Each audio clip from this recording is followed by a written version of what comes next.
కాకతీయులు. కాకతీయులు చాప్టర్ చాలా ఇంపార్టెంట్ అండి. మరి అట్లీస్ట్ ఒక 10-12 గంటల క్లాస్ అయితే ఖచ్చితంగా చూడాలా. మనకి అట్లీస్ట్ ఒక 5 నుంచి 6 క్వశ్చన్లు గ్యారంటీగా వస్తాయి. 5 నుంచి 6 క్వశ్చన్లు గ్యారంటీగా వస్తాయి. మనం ఇవాళ చాలా వంశాలు చూసినాం, కుది విషయాలు చూసినాం, అసభ్యాలు చూసినాం, కాకతీయులు చూసినాం, శాతవాహనులు చూసినాం. కానీ బయటి సమాజానికి మనం ఎవరి వారసులని చెప్పుకుంటాము? కాకతీయుల వారసులని చెప్పుకుంటాం. ఒక తెలంగాణ సంస్కృతికి విశిష్టమైన సంస్కృతి.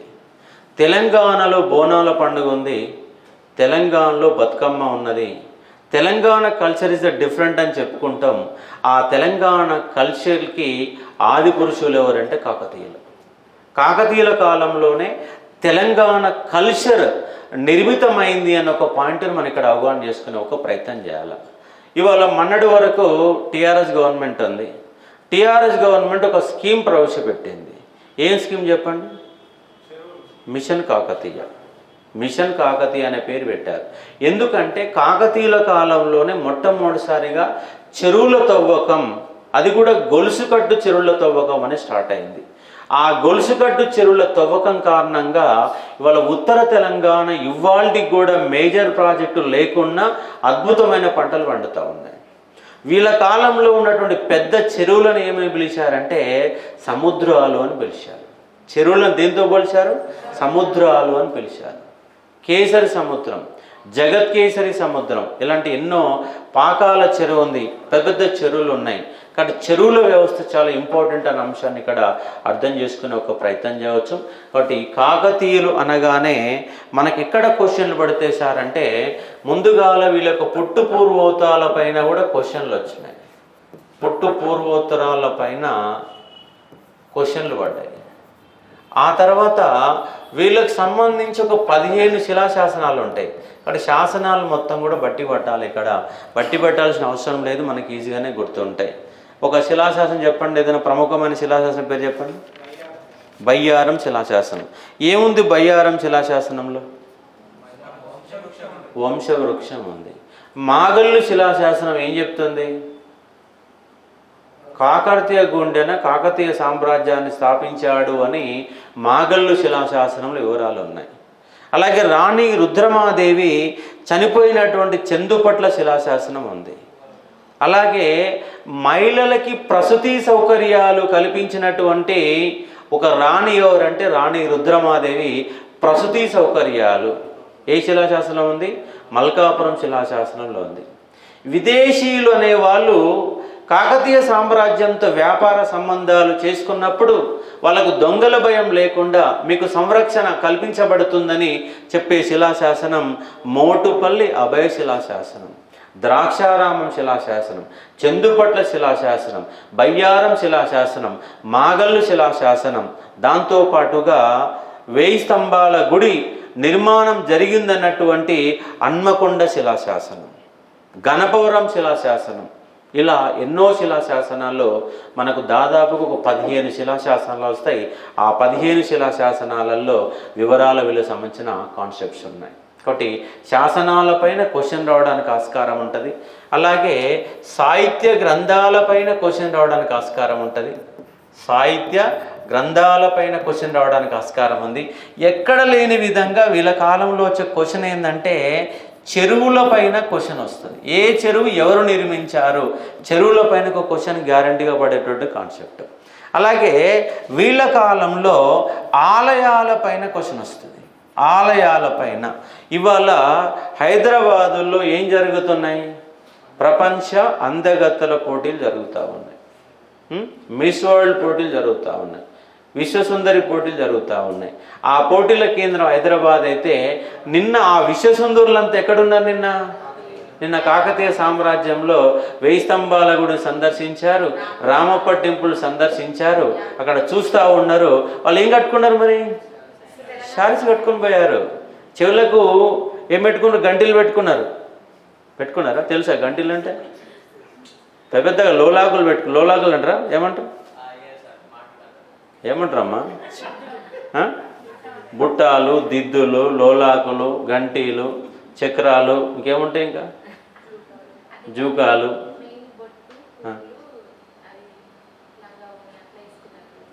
అదే మొత్తంగా అయితే తెలంగాణ యొక్క భారతీయ యొక్క సంస్కృతిని వర్ణించే విధంగా యాడికి పోయారు సార్ అంటే రామప్ప టెంపుల్ కాడికి పోయారు. రామప్ప టెంపుల్ ఎందుకు అమ్మాయిలు ఎందుకు రెడీ అవుతారు అసలు ఫస్ట్? అబ్బాయిలు ఏం రెడీ అవుతారా? 5 నిమిషాలు వెళ్ళిపోతారు. ఏం రెడీ అవుతారమ్మా? సాంప్రదాయం అంటారు. ఏమనంటే సాంప్రదాయం అంటారు. మహిళలు అంటే అందంగా తయారు కావాలి. ఒక రూల్ పెట్టారు, పెళ్ళికి పోవాలంటే మనం 10 గంటలకు చెప్తే 1 గంట సేపు లేటుగా రావాలి. ఖచ్చితంగా గంట లేట్ అవుతుంది కదా. కాబట్టి ఇలా అందరూ కూడా ప్రపంచంలో ఉన్నట్టు అందగత్తలంతా వచ్చి కూడా తెలంగాణ సాంప్రదాయానికి సంబంధించిన సాంప్రదాయం చేసుకొని టెంపుల్స్ పోయారు. ఇవాళ యాదగిరిగుట్ట పోతున్నట్టుంది, ఇవాళ ఇంకేదో టెంపుల్ పోతున్నట్టుంది. మొత్తంగా తెలంగాణకు సంబంధించి ఒక ఆర్కిటెక్చర్, తెలంగాణకు సంబంధించి ఒక పర్యాటక ప్రాంతాలు. తెలంగాణలో పర్యాటక ప్రాంతాలంటే 2 అంశాలు మనకు గుర్తొస్తాయి. ఒకటి కుతుబుషాయిలు. హైదరాబాదులో ఉన్నటువంటి ప్రతి నిర్మాణం కుతుబుషాయిలదే. వాళ్ళు చార్మినార్ కావచ్చు, గోల్కొండ కోట కావచ్చు, కుతుబుషాయి టోమ్స్ కావచ్చు, హైదరాబాద్లో మురికితో కూడినటువంటి హుస్సేన్ సాగర్ కావచ్చు. హైదరాబాదులో పర్యాటక ప్రాంతం అంటే కుతుబుషాయిలే గుర్తొస్తారు ముందుగా. తర్వాత ఎవరు? కాకతీయులు. కాకతీయులకు సంబంధించినటువంటి వ్యవస్థలే ఇప్పటికి కూడా మనకు గుర్తుంటాయి. కాబట్టి ఆలయాలు, రామప్ప టెంపుల్, 1000 పిల్లర్ టెంపుల్. ఎంతమంది చూసారు 1000 పిల్లర్ టెంపుల్? లెక్క పెట్టారు పిల్లర్స్. అసలు నిజంగా 1000s ఉంటాయా? ఉండవు. 1000 పిల్లర్స్ ఉండవాడా? పిల్లర్స్ అంటే ఎట్లా? ఒక పిల్లర్ పైన ఒక పిల్లర్, మొత్తం కలిపితే స్తంభం అండి. ఇది మొత్తం కలిస్తే స్తంభం. దీని మొత్తము ఇల్లు ఎన్ని పిల్లర్స్ ఉన్నాయి? 3 పిల్లర్స్ ఉన్నాయి. ఒకటే కాదు, ఇట్లా కలిపితే నీకు 1000 అవుతాయి. కానీ మొత్తంగా ఉన్న స్తంభాలే 1000 లెక్క పెడితే నీకు దొరకవు. 300-400 కంటే ఎక్కువ దొరకవు. గమ్మత్ ఏంటంటే ఈ స్తంభం ఉందా, దీని మధ్యకి వెళ్ళి పేపర్ తీస్తే బయటికి వెళ్తుంది. ఎట్లా పడ్డది? అంతే architecture. That is the concept. గమ్మత్ ఏంటంటే ఈ కాకతీయుల కాలంలో మొత్తంగా ఎక్కువ టెంపుల్స్ ఏముంటాయంటే శైవ టెంపుల్స్ ఉంటాయి. మీ ఊర్లో ఎక్కడ గుడి ఉన్నా కూడా శివుని గుడి ఉంది అంటే ఆ గుడి ఎవరి కాలంలో కట్టారు అంటే కాకతీయుల కాలంలో కట్టారు. దాదాపుగా 12,000కు పైన ఆలయాలు నిర్మించిన వాళ్ళు ఎవరంటే కాకతీయులు. కాబట్టి శైవిజాన్ని బాగా ప్రేమించి ఆదరించి శైవిజాన్ని నమ్మిన వాళ్ళు శివం అనే కాన్సెప్ట్తో మొత్తంగా నిర్మాణాలు ఎవరు జరిగినాయంటే వీళ్ళ కాలం జరిగిన అంశంగా అర్థం చేసుకోవచ్చు. ఇక్కడ రామప్ప టెంపుల్ అనేది మనకి ఇంపార్టెంట్ టెంపుల్. 1000 పిల్లర్ టెంపుల్ కనబడుతుంది, సిద్ధేశ్వర ఆలయం కనబడుతుంది. అలాగే వరంగల్లో ఒక అద్భుతమైన టెంపుల్ ఉంది. మాత ఏ మాత చెప్పండి? భద్రకాళి టెంపుల్. భద్రకాళి టెంపుల్ ఎవరి కాలంలో కట్టారు? మరి బాదామి చాళుక్యుల కాలంలో కట్టారు. బాదామి చాళుక్యులను భద్రకాళి కట్టారు కాకతీయుల కాలంలో. కాకతీయుల కంటే ముందే భద్రకాళి టెంపుల్ ఉంది. కాబట్టి ఇలా కాడ ఎన్నో చెరువులు ఉన్నాయి, ఆలయాలు ఉన్నాయి. ఆ నిర్మాణాల యొక్క పంచాయతీ మొత్తం కూడా చూడాలి. ఆలయాలపైన క్వశ్చన్ పడడానికి ఆస్కారం ఉంటాయి. అలాగే పరిపాలన అదేవిధంగా మఠాల యొక్క పంచాయతీ వస్తుంది. కాబట్టి మతం దాంతోపాటుగా రాజకీయ చరిత్ర ఇవన్నీ అంశాలపైన ఒక్కొక్క పాయింట్ పైన ఒక క్వశ్చన్ అనేది మనకు కనపడడానికి అవకాశాలు ఎక్కువ ఉంటాయి. కాబట్టి అర్థం చేసుకోవచ్చు. కాబట్టి కాకతీయులు అంటే చాలా అంశాలు మనకు. కాబట్టి ఎక్కడైనా ఏ పాయింట్ వదిలిపెట్టకుండా చాలా ఇన్డెప్త్ ఆఫ్ నాలెడ్జ్తో మనం ఏం చూడాలి సార్ అంటే కాకతీయులు.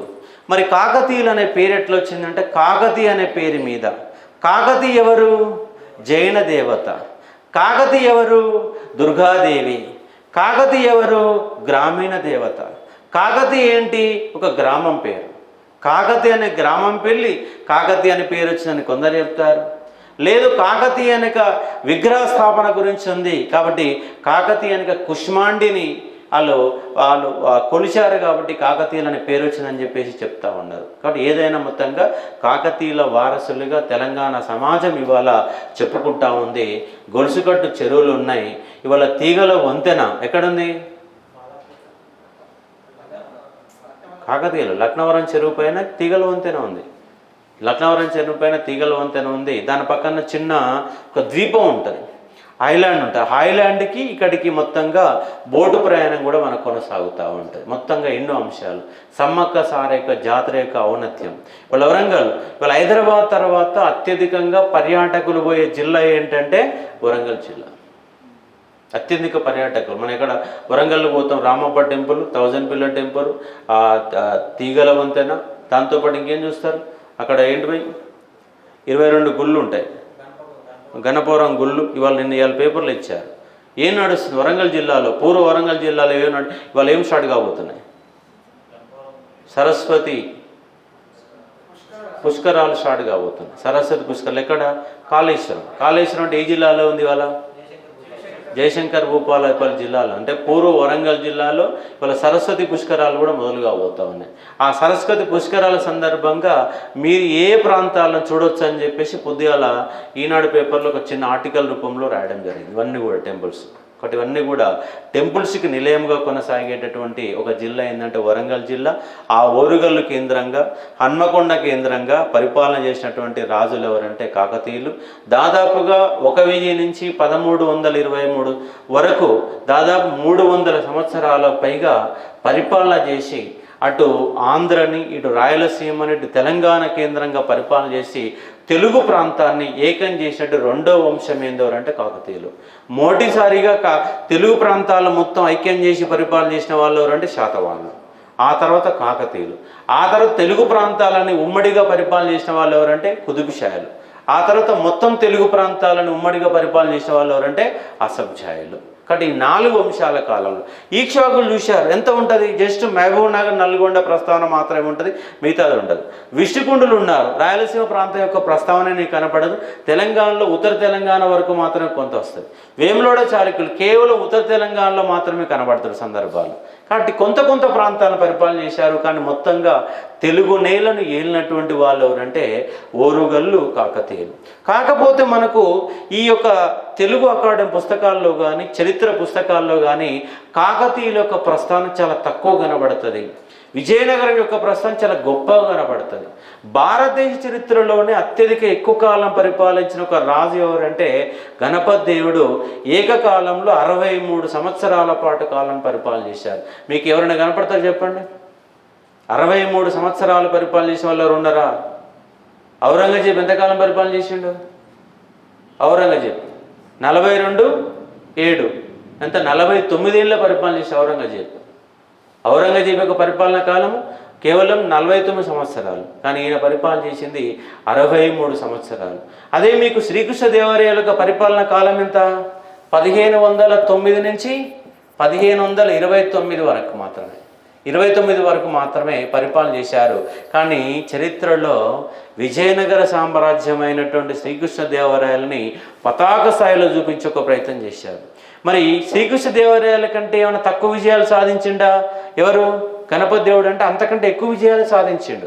కానీ ఈయన శ్రీకృష్ణదేవరాయలు చాలా గొప్పగా చూపించే ఒక ప్రయత్నం చేసింది. గణపతి దేవుని యొక్క పాత్ర చాలా తక్కువగా ఉంటుంది. భారతదేశ చరిత్రలో మొట్టమొదటి మహిళా పాలకురాలు ఎవరు చెప్పండి? రజియా సుల్తాన్ మొట్టమొదటి మహిళా పాలకురాలు అయితే, ఆ తర్వాత మహిళా పాలకురాలు ఎవరంటే రాణి రుద్రమాదేవి. ఒక స్త్రీని పరిపాలకులు చేసినట్టు వంశం కూడా ఎవరంటే కాకతీయ వంశం. మరి ఇక శ్రీకృష్ణదేవరాయలు చాలా గొప్ప రాజుగా చెప్తారు. అలాంటి గొప్ప రాజు తనని పెంచి పోషించి అధికారంలోకి రావడానికి కారకుడైన వ్యక్తి ఎవరు చెప్పండి? శ్రీకృష్ణదేవరాయలు అధికారంలో రావడానికి కారకుడైన వ్యక్తి ఎవరు? మహామంత్రి తిమ్మరుసు. అవునా? మరి మహామంత్రి తిమ్మరుసుని చివరికి శ్రీకృష్ణదేవరాయలు ఏం చేసిండు? కండ్లు గుడ్లు ఊడబిగించి చెరసాలలో బంధించిండు. మరి గొప్ప రాజు ఎట్టయితాడు? తప్పు చేయనటువంటి, శిక్షారుడు కానటువంటి మహామంత్రి తిమ్మరుసుని, తండ్రి సమానుణ్ణి, గురువునైనటువంటి రాజ్య పరిపాలన నిర్వహణ చేసినటువంటి మహామంత్రి తిమ్మరుసు తప్పు చేశాడని నువ్వు బంధించి కనుగుడ్లు బీకించావు. ఎక్కడ నీ పరిపాలన ఔన్నత్యం చెప్పండి? నిజంగా గొప్ప రాజు అయితే ఎలాంటి తప్పు చేయనట్టు మహామంత్రి తిమ్మరుసుని చెరసాలే ఏ విధంగా బంధిస్తాను? గొప్ప రాజు ఎట్లయితావు మరి? కాబట్టి చరిత్రలో విజయనగర సామ్రాజ్యానికి గొప్పగా ప్రాచుర్యం కల్పించి కాకతీయ సామ్రాజ్యంకి ఔన్నత్యాన్ని కంప్లీట్గా తగ్గించిన ఒక వ్యవస్థ మనకు కనబడుతుంది. అందుకే చరిత్ర పుస్తకాలలో తెలంగాణ ప్రాంతాన్ని తక్కువ చేసి చూపించారు, ఆంధ్ర ప్రాంతాన్ని ఎక్కువ చేసి చూపించే ప్రయత్నం చేశారు. మరి ఇవాళ ఒక ఉమ్మడి సంస్కృతి, హిందూ ముస్లిం యొక్క సంగమానికి గంగా జమున తెహజీబ్ అని చెప్పే వంశం ఏంటిది? కుతుబ్-షాహీలు. అవునా? మరి అలాంటి కుతుబ్-షాహీల పైన విజయనగర సామ్రాజ్యాన్ని నేలమట్టం చేశారు. వీళ్ళు ముస్లింలు దుర్మార్గులని చూపించే ప్రయత్నం చేశారు కదా. కానీ మధ్యయుగంలో ఎక్కడనైనా గెలిచిన వాడు ఓడిన వాడిని ఓడిన వాడిని చెరపట్టి మొత్తం దోచుకుపోయే ఆచారం మధ్యయుగంలో కనబడుతుంది, ప్రాచీన భారతదేశం చరిత్రలో కనబడుతుంది. అదేవిధంగా కుతుబ్షాలు కూడా చేశారు. కానీ కుతుబ్షాలను ఒక ముస్లింలుగా దుర్మార్గులుగా చిత్రీకరించి హిందువులైనట్టు గొప్ప వాళ్ళుగా విజయనగర సామ్రాజ్యాన్ని చూపించే ఒక ప్రయత్నం చేశారు. అంటే ఫైనల్గా మనం చెప్పేది ఏంటంటే తెలంగాణ సంస్కృతిని, తెలంగాణ రాజకీయ చరిత్రని, తెలంగాణ రాజులని చిన్న చూపు చూసి ఆంధ్ర రాజులని, ఆంధ్ర ఔన్నత్యాన్ని గొప్పగా చూపించే ప్రయత్నం జరిగింది చరిత్ర పుస్తకాలలో. నిజంగా మనం తల్లికోట యుద్ధంలో విజయనగర సామ్రాజ్యం ఓడిపోతుంటే మన కన్నీళ్లు గార్చినట్టుగా మన పంతుళ్ళు మన టీచర్లు మొత్తం చెప్పారు. నిజంగా గెలిచింది తెలంగాణ, ఆంధ్ర అంటే తెలంగాణ ప్రాంతమే గెలిచింది. మరి గెలిచినోడు సంతోషంగా ఉండాలన్నా ఏడవాలన్నా? సంతోషంగా ఉండాలి. కానీ మళ్ళీ ఏం చేశారు, చరిత్ర పుస్తకాలలో ఏడిపించే ప్రయత్నం చేశారు. అందుకే తెలంగాణ చరిత్ర వక్రీకరించబడింది. కాబట్టి ఇప్పుడు ఆ చరిత్రని క్రమమైన పద్ధతిలో రాసుకోవాలి, మళ్ళీ నిలబెట్టుకునే ఒక ప్రయత్నం చేయాలి. మళ్ళీ కొత్తగా సిలబస్ మారుస్తాం, కేసీఆర్ చరిత్ర వేరు, వేరే వాళ్ళ చరిత్ర వేరు అని చెప్పేసి మళ్ళీ కొత్త చరిత్రని మళ్ళీ నిర్మించే ప్రయత్నం చేస్తాను, కొత్తగా చెప్పే ప్రయత్నం చేస్తూ ఉండాలి. అంటే చరిత్ర వక్రీకరిస్తే అది ఎక్కువ రోజులు దాగదు, మళ్ళీ నిలబడే ఒక ప్రయత్నం జరుగుతుందని చెప్పడానికి ఉన్న అంశానికి అర్థం చేసుకోవచ్చు. అందుకే పుట్టుపూర్వతలపైన క్వశ్చన్ పడవచ్చు. శాసనాలు 15 శాసనాలు ఉన్నాయి. సాహిత్య గ్రంథాలు ఎంత లేదన్నా ఒక 30-40 గ్రంథాలు వస్తాయండి. ఒక 30-40 గ్రంథాలు. ఎందుకంటే ఇక్కడ తెలుగు సాహిత్యం ఉంది, సంస్కృత సాహిత్యం ఉంది, శివకవిత్వం ఉంది, వైష్ణవ కవిత్వం ఉంది, ఎన్నో రకాల కవిత్వాలను ఇక్కడ మనం చూసే ఒక ప్రయత్నం చేసి ఒక 30-40 గ్రంథాలు ఉంటాయి. ఇక్కడ మనకు క్వశ్చన్ పడిందంటే పోవడానికి అవకాశాలు ఎక్కువ ఉంటాయి. ఈ కింద క్వశ్చన్ చూడండి, ఈ క్రింది వాణిలో సాహిత్యకారులైన రాజులు ఎవరు? ఈ క్రింది వాణిలో సాహిత్యకారులైన కాకతీయ రాజులు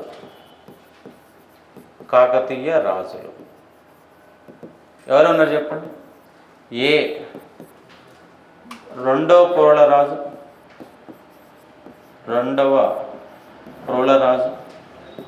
బి మొదటి రుద్రదేవుడు, సి గణపతి దేవుడు, డి రెండవ ప్రతాపరుద్రుడు. అట్లా కింద ఆప్షన్ చూడండి. 1 ఏబి, 2 బీసీ, 3 బీడి, 4 బి మాత్రమే. ఆన్సర్ చెప్పండి.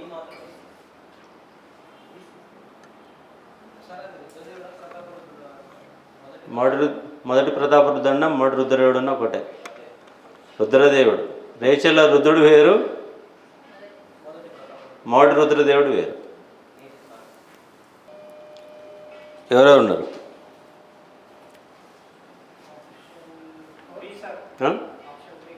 ఆన్సర్ 3 ఎట్లా? సరే నోట్స్ ఆన్సర్ చెప్పి అట్లా అని చెప్పి ఎక్స్ప్లెనేషన్ ఇది.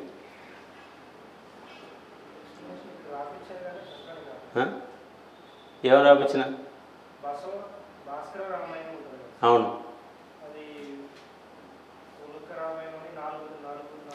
భాస్కర్ రామాయణం రాసిన వాళ్ళు 4 ఉన్నారు.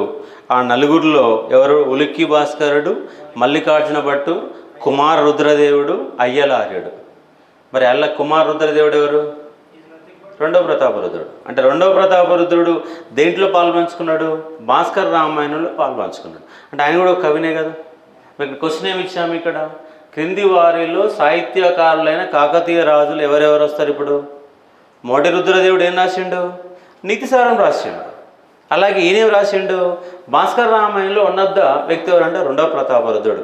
క్వశ్చన్ ఏంటంటే కింద రాజులైనటువంటి కాకతీయ రాజులు, సాహిత్యకారులైన కాకతీయ రాజులు ఎవరంటే 2 వస్తారు. కాబట్టి కొంచెం జాగ్రత్త మనము గుర్తుపెట్టుకునే ఒక ప్రయత్నం చేయాలి.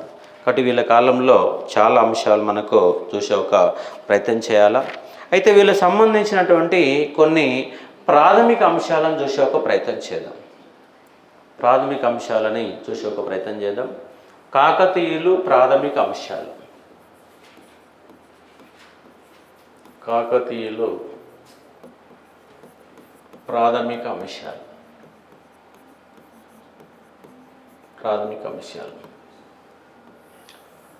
కాకతీయ మూల పురుషుడు ఎవరు?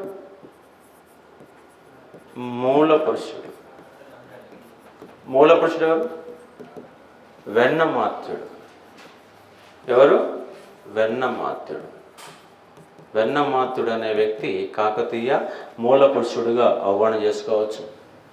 అలాగే వంశస్థాపకుడు. ఎవరు వంశస్థాపకుడు? కాకర్త్య గుండ్యన. రాజ్యస్థాపకుడు. ఎవరు రాజ్యస్థాపకుడు? మొదటి బేతరాజు.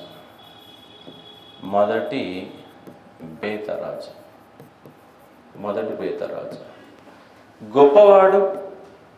అలాగే స్వతంత్ర రాజ్యస్థాపకుడు.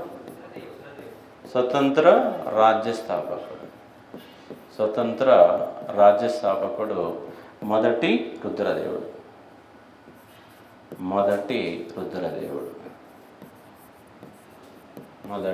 రుద్రదేవుడు.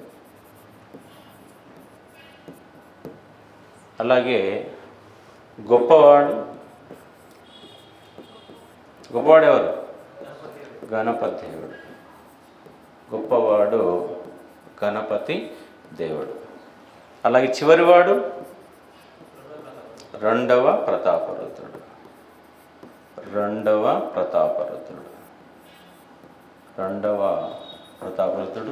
ఏకైక మహిళా పాలకురాలు అంటే ఎవరు వస్తారు?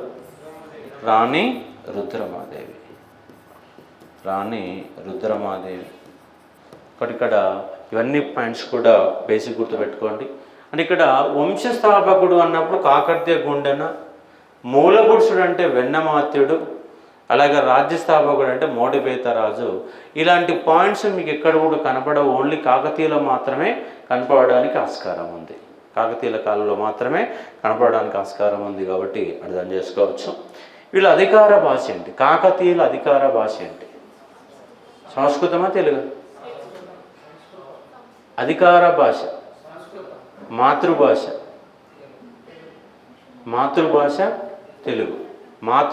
తెలుగు. అధికార భాష మాత్రం సంస్కృతం అన్న అంశాన్ని అర్థం చేసుకునే ఒక ప్రయత్నం. చివరి వాడు రెండవ ప్రతాపరుద్రుడుగా గుర్తుపెట్టుకోండి. వీళ్ళకి సంబంధించి కొన్ని ప్రాథమిక అంశాలు చెప్పే ప్రయత్నం చేస్తాను. మాతృభాష తెలుగు, అధికార భాష సంస్కృతం. అధికార భాష ఏంటిది? సంస్కృతం. మాతృభాష తెలుగు. అందుకే వీళ్ళకి సంబంధించిన అన్ని లక్షణాలు అంటే తెలంగాణ సంస్కృతి అన్నప్పుడు మొత్తం పాయింట్స్ అన్నీ కూడా ఇక్కడి నుంచే రేజ్ అవుతాయి. ఎందుకంటే మాతృభాష తెలుగు ఇంతకుముందు వేళ కనపడిందా? కనపడలే. మొట్టమొదటిసారిగా మాతృభాష అంటే ఈ తెలుగుని బాగా డెవలప్ చేసిన వాళ్ళు రెండు వంశాలండి. ఒకటి ఏమంటామంటే కాకతీయులు అంటాం. రెండవది ఏంటి చెప్పండి? తూర్పు చాళుక్యుల కాలంలో కూడా తెలుగు భాష ఔన్నత్యం బాగా కనబడుతుంది. మనకు నన్నయ్య, తిక్కన్న, ఎర్రాప్రగడ. నన్నయ్య ఏం చేసిండు? ఏం చేశారు? రామాయణం, మహాభారతాన్ని ఏం చేశారు? తెలుగు రాశారు. సంస్కృతంలో ఉన్న మహాభారతాన్ని తెలుగుకు రాయబడింది తూర్పు చాళుక్యుల కాలంలోనే. నన్నయ్య మొదలుపెట్టాడు. నన్నయ్య ఎవరు? రాజరాజ నరేంద్రుని కాస్తాన కవి. రాజరాజేంద్రుడు ఎవరు అంటే ఈస్టర్న్ చాళుక్యాస్. కాబట్టి ఈ రెండు వంశాల కాలంలో కాకతీయులు, తూర్పు చాళుక్యుల కాలంలోనే తెలుగు భాష ఔన్నత్యం అనేది మొదలై ఇవాళ కూడా కొనసాగి తెలుగుకు ప్రాచీన హోదా రావడానికి కూడా కారణం ఈ రెండు అంశాలను అంశంగా అర్థం చేసుకోవచ్చు. మాతృభాష ఏంటిది? తెలుగులో శాసనాలు రాయబడ్డాయి, తెలుగులో సాహిత్య గ్రంథాలు రాయబడ్డాయి, సంస్కృతంలో ఉన్న గ్రంథాలను తెలుగులోకి అనువదించబడ్డాయి, తెలుగులో ఉన్న గ్రంథాలు సంస్కృతంలోకి అనువదించబడ్డాయి. ఎవరి కాలంలో అంటే వీళ్ళ కాలంలో అన్న అంశాన్ని అర్థం చేసుకోవచ్చు. వీళ్ళకి రాజలాంఛనం ఏంటి? రాజలాంఛనము వరాహం అనే రాజలాంఛనం రావడానికి గల కారకులు ఎవరు అంటే ఇక్కడ రెండు పాయింట్లు. ఇంకోటి ఏంటంటే మనకు వీళ్ళకు తొలి కాకతీయులు ఏ ఏ మతాన్ని అనుసరించారు? తొలి కాకతీయులు అనేవాళ్ళు జైనాన్ని అనుసరించారు. అంటే వీళ్ళు ఎవరి సామంతులు? వీళ్ళు ఎవరికి సామంతులు? ఎవరికి సామంతులు అంటే కళ్యాణి చాళుక్యులకు సామంతులు. కళ్యాణి చాళుక్యులకు సామంతులు అంటే ఇక్కడ ఈ కళ్యాణి చాళుక్యులకు సంబంధించినటువంటి 2 పాయింట్లు ఏమొచ్చినాయి సార్ అంటే వరహం వచ్చింది, జైనం వచ్చింది. వరహం వచ్చింది, జైనం వచ్చింది.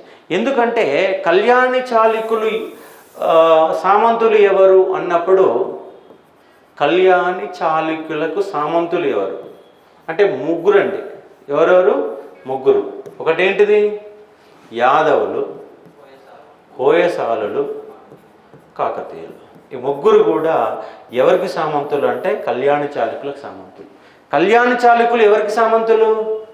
ఎవరికి? రాష్ట్రకూటులకు సామంతులు. రాష్ట్రకూటులు ఎవరు సామంతులు? బాదామి చాళుక్య సామంతులు. బాదామి చాళుక్యుల సామంతులు రాష్ట్రకూటులు, రాష్ట్రకూటుల సామంతులు కళ్యాణి చాళుక్యులు, కళ్యాణి చాళుక్యుల సామంతులు ఎవరంటే మన కాకతీయులు. బాదామి చాళుక్యుల యొక్క అధికార చిహ్నము వరహము, రాష్ట్రకూటుల అధికార చిహ్నము వరహము, కళ్యాణి చాళుక్యుల అధికార చిహ్నము వరహము, కాకతీయుల యొక్క అధికార చిహ్నము వరహము. అంటే వాళ్ళ నుంచి వరహం అనేది ఎంబ్లామిక్ రాజలాంఛనంగా కొనసాగుతుంది. మరొక పాయింట్ ఏంటంటే బాదామి చాళుక్యుల యొక్క అధికార మతము జైనము, రాష్ట్రకూటుల అధికార మతము జైనము, కళ్యాణి చాళుక్యుల అధికార మతము జైనము, కాకతీయులు తొలి కాకతీయులు ఏ మతాన్ని అనుసరించారంటే జైనాన్ని అనుసరించారు. అంటే తొలి కాకతీయులు అనేవాళ్ళు జైనాన్ని అనుసరించడానికి గల ప్రధాన కారణం ఏంటి సార్ అంటే ఈ 3 వంశాలు అనేవి జైనాన్ని అనుసరించారు కాబట్టి జైనిజం అభివృద్ధి జరిగింది. తొలి కాకతీయులు జైనం, తర్వాత ఏమొచ్చిందంటే శైవం వచ్చింది. శైవ మతస్థుల యొక్క దాడుల వల్ల జైన మతం పతనాన్ని చెందింది. విష్ణుకుండ్ల కాలంలో పతనమైన మతం బుద్ధిజం, కాకతీయుల కాలంలో పతనమైన మతము జైనిజం. మనకు ప్రాచీన భారతదేశ చరిత్రలో కానీ తెలంగాణ హిస్టరీలో కానీ 3 మతాలు కనబడతాయి. ఒకటి హైందవ మతం, హిందూ మతం, 2 జైనిజం, 3 బుద్ధిజం, 3 కనబడతాయి.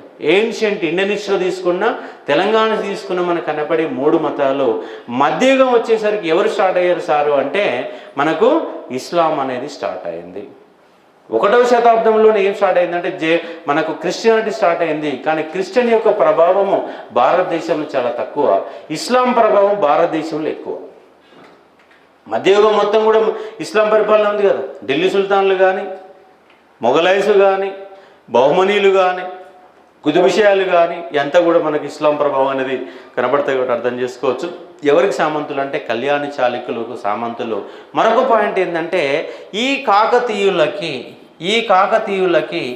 సేమ్ కాకతీయుల రాజ్యం ఉన్నప్పుడు దీని పక్కన ఉన్న రాజ్యాలు ఏమేమి ఉన్నాయి సార్ అంటే 1 యాదవులు, ఎవరు?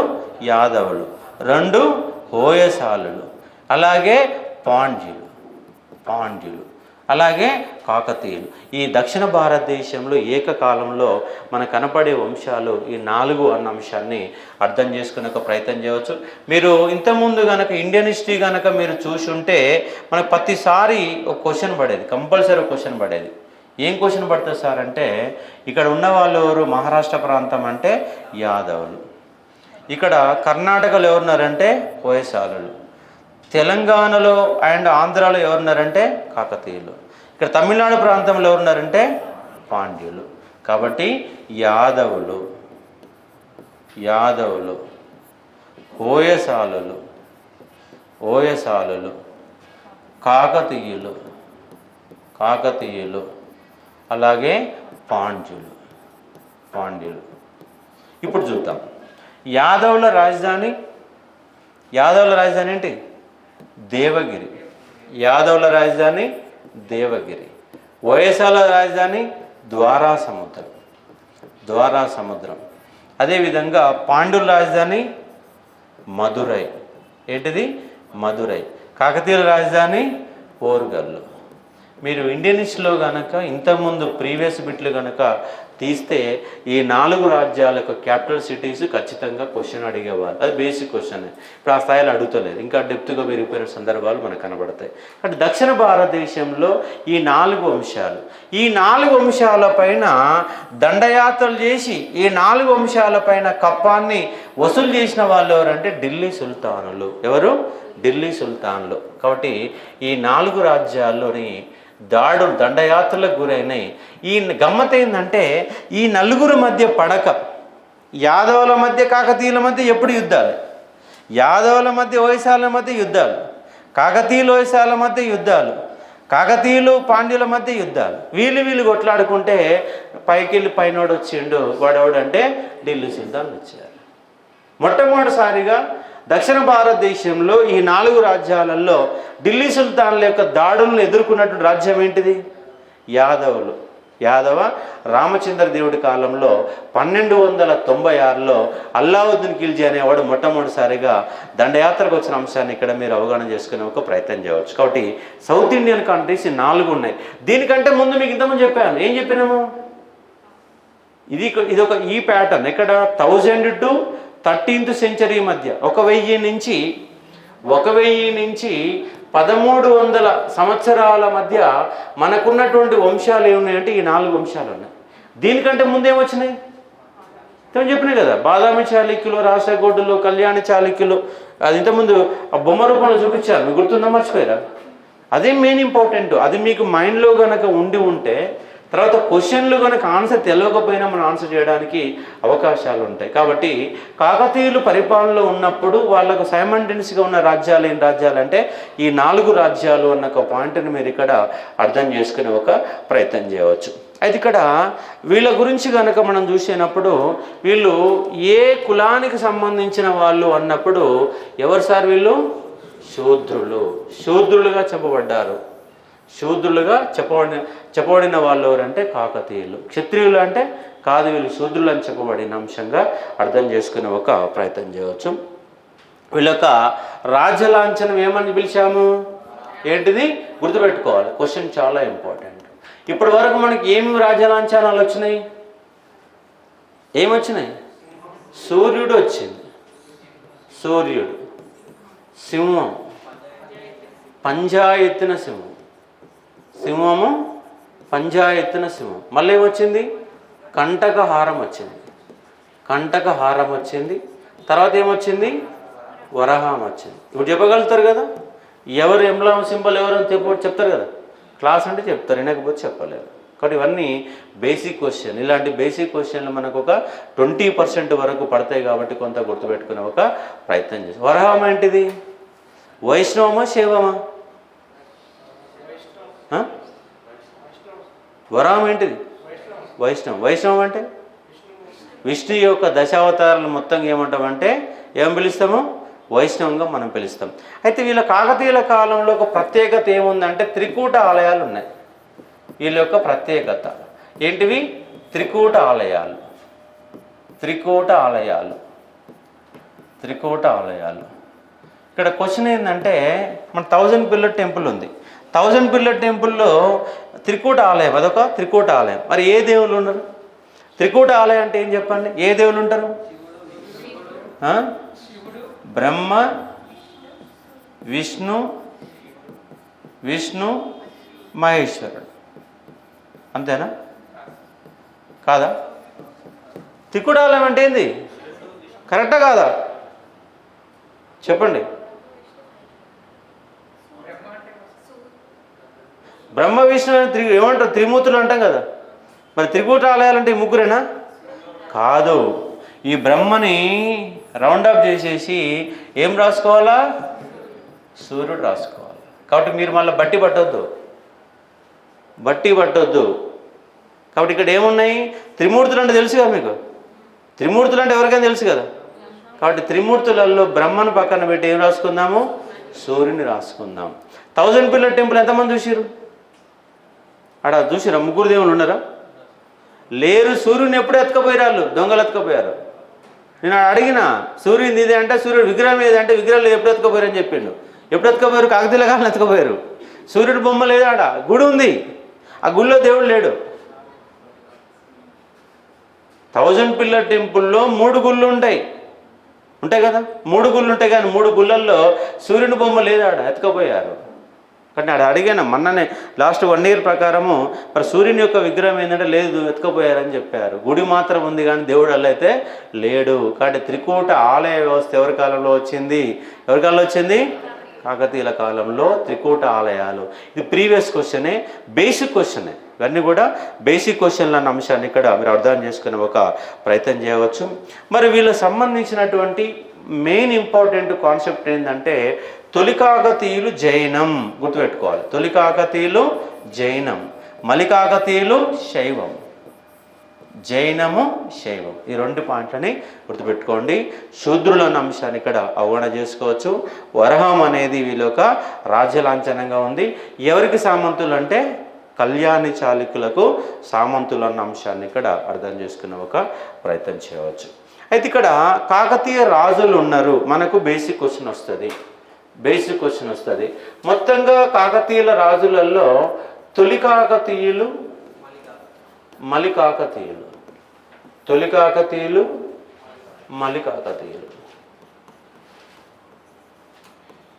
ఈ పాయింట్ మనం గుర్తుపెట్టుకునే ప్రయత్నం చేద్దాం. మరి తొలి కాకతీయులలో ఎవరున్నారు సార్ మనకు? మొదటి బేతరాజు, మొదటి బేతరాజు. 2 మొదటి ప్రోలరాజు, 3 రెండవ బేతరాజు, 4 ఏంటిది? దుర్గరాజు. ఇక్కడనే మనము కన్ఫ్యూజ్ అవుతాము. 4 ఏంటిది? దుర్గరాజు. 5 రెండవ ప్రోలరాజు.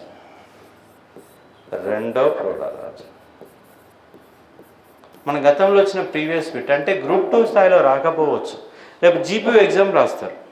క్వశ్చన్ ఏమంటాడు? ఈ 4 రాజులు ఇచ్చి వరుస క్రమంలో గుర్తుపెట్టమని క్వశ్చన్ అడుగుతాడు. అట్లాగే మీకు చిన్న ఎగ్జామ్స్ అండి, టెక్నికల్ ఎగ్జామ్ ఏఈలు కానీ ఏడబ్ల్యూలు కానీ ఇలాంటి ఎగ్జామ్లలో ఈ బేసిక్ క్వశ్చన్ అడుగుతారు. గ్రూప్ 2లో అడగకపోవచ్చు, కానీ గ్రూప్ 2లో అడిగారు. లాస్ట్ టైం గ్రూప్ 2లో ఎంత దరిద్రం తెలుసా? 4 చాప్టర్ల పేర్లు ఇచ్చి వరుస క్రమంలో పెట్టమన్నాడు. రాజుల పేర్లు ఇవ్వాల, పాఠాల పేర్లు ఇచ్చి వరుస క్రమంలో అమర్చండి అని 2016 గ్రూప్ 2లో క్వశ్చన్. ఒకటి ఈజీ గుర్తుపెట్టుకునే ఒక ప్రయత్నం చేయవచ్చు. ఇక్కడ చూడండి, తర్వాత ఇక్కడ ఎవరు వచ్చారు? మొదటి రుద్రదేవుడు లేదా మొదటి ప్రతాపరుద్రుడు, మొదటి రుద్రదేవుడు. 7th ఎవరు? ఇక్కడ మన కన్ఫ్యూజ్ అయ్యేది ఎక్కడంటే మళ్ళా ఈ మహాదేవుని కానే కన్ఫ్యూజ్ అవుతాం. మహాదేవుడు. తర్వాత గణపతి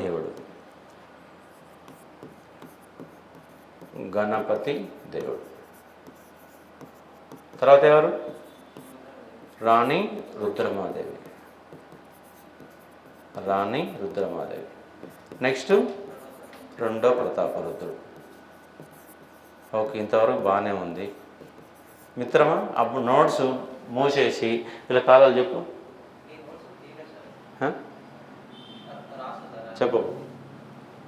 పీరియడ్ చెప్పాలా? ఎవరు చెప్పిన చెప్తా చెప్పు.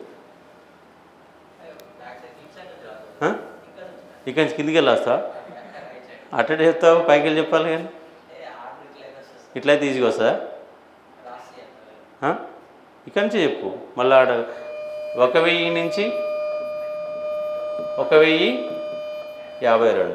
కొన్ని పుస్తకాల్లో 95 నుంచే ఇచ్చారు. 1995 కూడా కొన్ని పుస్తకాలు ఇస్తారు. నెక్స్ట్ మొదటి పోలరాజు 1052 నుంచి 1076.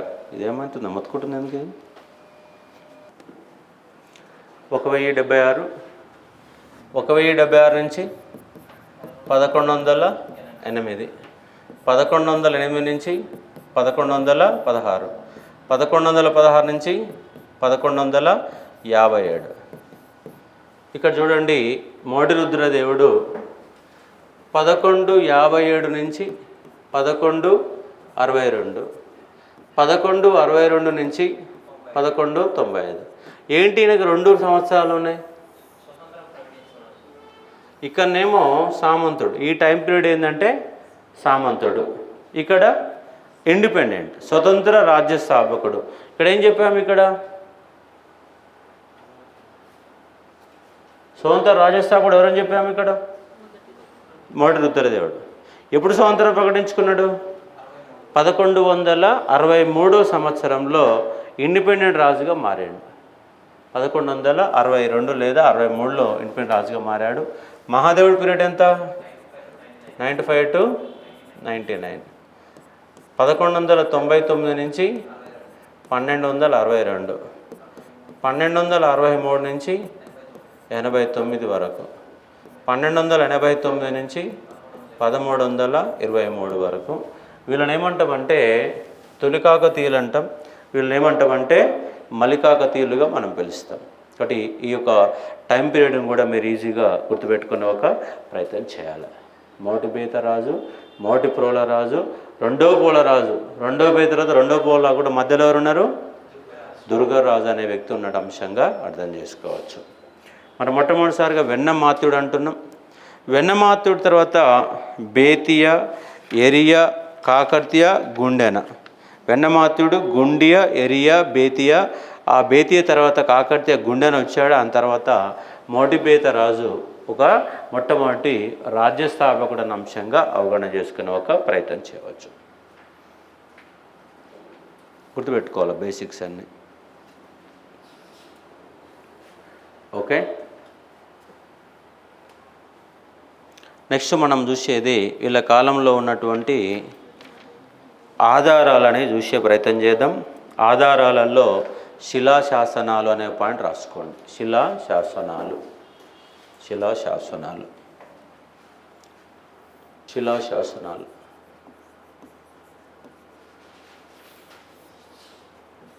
కంపల్సరీ క్వశ్చన్ వస్తుందండి. ఎన్ని అయిపోయినాక మీరు అన్ని శిలాశాసనాలు నోటికి చెప్పాలా, ఏదైనా కూడా ఆన్సర్ ఈజీగా పెట్టే విధంగా రెగ్యులర్ క్లాస్ విన్న వాళ్ళు అయితే అందరూ ఖచ్చితంగా పెడతారు. అందుకే మళ్ళొకసారి మీరు ఏం చేయండి అంటే, నా క్లాస్ విన్న తర్వాత తెలుగు అకాడమీ బుక్ చదవండి. మూమెంట్కి అయితే తెలుగు అకాడమీ బుక్ బాగాలేదు. ఏ బుక్ బాగుంది? మూమెంట్కి అయితే వి ప్రకాష్ నా బుక్ 2 చదువుకుంటే సరిపోతుంది. అలాగే అది తెలంగాణ హిస్టరీకి అయితే మాత్రం తెలుగు అకాడమీ ఒకటి చూసుకుంటే సరిపోతుంది. తెలుగు అకాడమీకి సంబంధించి కాకతీయులకు సంబంధించి మనకు 46 పేజీలు ఉంది. 46 పేజీల మెటీరియల్ ఉంది. 46 పేజీలని కనీసంగా ఒక 4-5 సార్లు చదవండి. నా క్లాస్ విన్న తర్వాత చదవండి, ఈజీ అవుతుంది. ఒకసారి చదివిన తర్వాత సెకండ్ టైం చదివేటప్పుడు నోట్స్ రాయండి. నోట్స్ మొత్తంగా ఒక 20 పేజీల నోట్స్ రాసి ఆ 20 పేజీల నోట్స్ని మళ్ళీ 5 పేజీలలో కుదించి రాసి ఒక ప్రయత్నం చేయాలి. అప్పుడు మనకు ఖచ్చితంగా మార్కులు పోకుండా ఉండడానికి అవకాశాలు ఎక్కువ ఉంటాయి. శాసనాలు మొట్టమొదటి శిలాశాసనం ఏంటంటే మాగల్లు శిలాశాసనం. మాగల్లు శిలాశాసనం, మాగల్లు శిలాశాసనం. ఇక్కడ ఏమన్నామంటే కాకతీయులు అనేవాళ్ళు రాష్ట్రకూటుల కాలంలో ఎలా ఉన్నారంటే సేనాధిపతులుగా ఉన్నారు. అదే మాదిరిగా కళ్యాణి చాళుక్యులకు సామంతులుగా ఉన్నారు. కాబట్టి కాకతీయులు అనేవాళ్ళు రాష్ట్రకూటులకు సేనాధిపతులుగా ఉన్న అంశాన్ని ఇక్కడ అర్థం చేసుకునే ఒక ప్రయత్నం చేయవచ్చు. ఇక్కడ చూడండి, రాష్ట్రకూటుల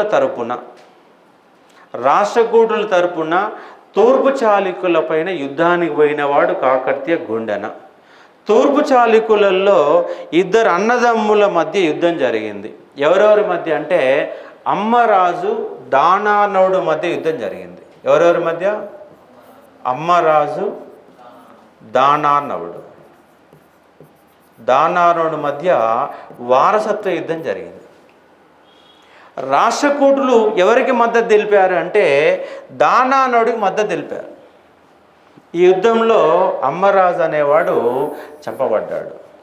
దానానవుడు గెలిచిండు. దానానుడు గెలవడానికి గల కారకుడు ఎవరు? కాకర్త్య గుండెన. ఈ కాకర్త్య గుండెన కారణంగా దానానుడు విజయం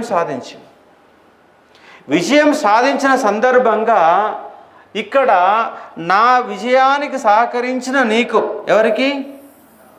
కాకర్త్య గుండెన విజయానికి కారకుడయ్యాడు కాబట్టి, నా విజయాన్ని నువ్వు నమోదు చేశావు కాబట్టి దాని కృతజ్ఞతగా నేనేం చేస్తున్నా అంటే మాగల్లు అనే గ్రామాన్ని మీకు ఇస్తున్నా. ఎవరికి ఇచ్చిండు? దానార్ణవుడు మాగల్లు గ్రామాన్ని ఎవరికి ఇచ్చిండు? కాకర్త్య గుండెనకి ఇచ్చిండు. మరి కాకర్త్య గుండెనదేమో ఈ ఓరుగల్లు. ఈ మాగల్లు గ్రామమే కృష్ణా జిల్లాలో ఉంది. మరి ఒక గ్రామాన్ని ఇస్తే మాగల్లు గ్రామంలో ఒక గ్రామాన్ని ఇసుకుంటే ఏం చేసుకుంటాడు? ఆయన పొలం దున్నుకుంటాడు. పోయేవన్నా ఏం చేయలేడు కదా. అందుకే ఏం చేశాడు అంటే, ఈయన ఏం చేసిండంటే దొమ్మన శర్మ అనే ఒక బ్రాహ్మణుడు ఉన్నాడు. ఏం పేరు? దొమ్మన శర్మ. ఈ దొమ్మన శర్మ అనే బ్రాహ్మణుడు ఏం చేసిండంటే, మా రాజు విజయానికి నువ్వు బాగా సహకరించినవు, నువ్వు గొప్పోడివి, చాలా విజయం సాధించినవు అని చెప్పేసి ఈ దొమ్మన శర్మ ఒక గుళ్ళో తీసుకుపోయి పూజ చేసిండు. ఏం పూజ అంటే కార్పాటి వ్రతం. ఏ వ్రతము? కార్పాటి వ్రతం చేసిండు. ఎవరు? దొమ్మన శర్మ. కాకర్త్య గుండె అనేవాడు వీరుడు, శూరుడు, ఈ సమాజాన్ని జయించిన వాడు అని గొప్ప కార్పాటి వ్రతం చేసి ఆయనకు ఆశీర్వచనం ఇచ్చిండు. ఎవరిచ్చారు? దొమ్మన శర్మ. ఓడేడు బ్రాహ్మణుడు, బాపనాయన. గుళ్ళో పూజలు చేసే బాపనాయన నువ్వు మంచిగా ఉండాలని దేవుని ముందు నిలబెట్టి అక్షింతలు వేసి ఆయనకు ఆశీర్వదించిండు.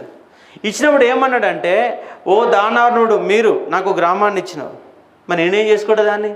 ఏం చేసుకోను కాబట్టి మీ ఊళ్ళో బాపనాయన ఉన్నాడు. ఏ బాపనాయన? దొమ్మన శర్మకు. నన్ను బాగుండాలని దీవించిండు, వ్రతం చేసిండు, నాకు సంతోషం అనిపించింది కాబట్టి నాకు ఇచ్చిన గ్రామం నీకు ఇస్తా. మాగల్లు గ్రామాన్ని దానాడు ఎవరికి ఇచ్చిండు? గండెనకి ఇచ్చిండు. మరి గుండెను ఏం చేసుకోవాలో తెలియదు కాబట్టి ఆయన ఆశీర్వదించినటువంటి దొమ్మన శర్మకి ఇచ్చిండు. కాబట్టి ఇక్కడ కాన్సెప్ట్ ఏంటంటే, మొట్టమొదటిసారిగా కాకతీయుల వంశ వృక్షము గురించి వివరాలు అందజేసే మొట్టమొదటి శిలాశాసనం, కాకతీయుల వివరాలు మొట్టమొదటిసారి అందజేసే శిలాశాసనం ఏంటిదంటే మాగల్లు శిలాశాసనం. ఆ తర్వాత కాకతీయ గుండెన పెరుమంగూరు యుద్ధంలో మరణించాడు. మళ్ళీ ఇలాంటి యుద్ధంలోనే మళ్ళీ ఎక్కడ ఈ పెరుమంగూరు యుద్ధం అనేది మరొక తర్వాత యుద్ధం, పెరుమంగూరు యుద్ధము. ఈ పెరుమంగూరు యుద్ధము ఎవరెవరి మధ్య అంటే రాష్ట్రకూటులు, తూర్పు చాళుక్యుల మధ్య జరిగినటువంటి పెరుమంగూరు యుద్ధంలో రాష్ట్రకూటులు తరపునటువంటి పోయినటువంటి కాకతీయ గుండెను అసూలు బాశాడు పెరుమంగూరు యుద్ధంలో తర్వాత కాలంలో. ఈ శిలాశాసనం క్రీస్తు శకం 956 సంవత్సరంలో ఈ మాగల్లు అనే శిలాశాసనం వేయబడింది. ఈ మాగల్లు శిలాశాసనంలో కాకర్త్య గుండెన యొక్క వివరాలు నమోదు చేసినటువంటి మొట్టమొదటి శిలాశాసనం ప్రజెంట్ ఎక్కడుంది సార్ అంటే కృష్ణా జిల్లాలో ఉన్నట్టు ఒక గ్రామమే మాగల్లు శిలాశాసనం. అటు తూర్పు చాళుక్య రాజ్యంలో ఉన్నటువంటి అన్నదమ్ముల మధ్య వచ్చిన వారసత్వ యుద్ధంలో దానానుడు గెలవడానికి కారకుడైన వాడు కాకర్త్య గుండెన. ఆ వివరాలు ఎక్కడ ఉన్నాయంటే మాగల్లు శిలాశాసనంలో వివరాలు ఉన్నాయి. ప్రేమ్ క్వశ్చన్ ఏమంటాడు, ఈ క్రింది వాణిలో కాకతీయుల యొక్క ప్రారంభం గురించి, కాకతీయుల వంశం గురించి వివరాలు అందజేసి శిలాశాసనం ఏంటి సార్ అంటే మాగల్లు శిలాశాసనం అన్న అంశాన్ని ఇక్కడ అవగాహన చేసుకునే ఒక ప్రయత్నం చేయవచ్చు. ఇది మాగల్లు శిలాశాసనం. అర్థమైంది కదా కాన్సెప్ట్. నెక్స్ట్ రెండోది హన్మకొండ శిలాశాసనం. ఏంటిది? హన్మకొండ శిలాశాసనం. హన్మకొండ శిలాశాసనం. హన్మకొండ శిలాశాసనం. మరి ఈ హన్మకొండ శిలాశాసనం ఎవరు వహించారంటే మరుస్తా బ్రేక్ ఎందుకు ఇంకా అయినా మధ్యలో 3 స్టార్ట్ కాదు.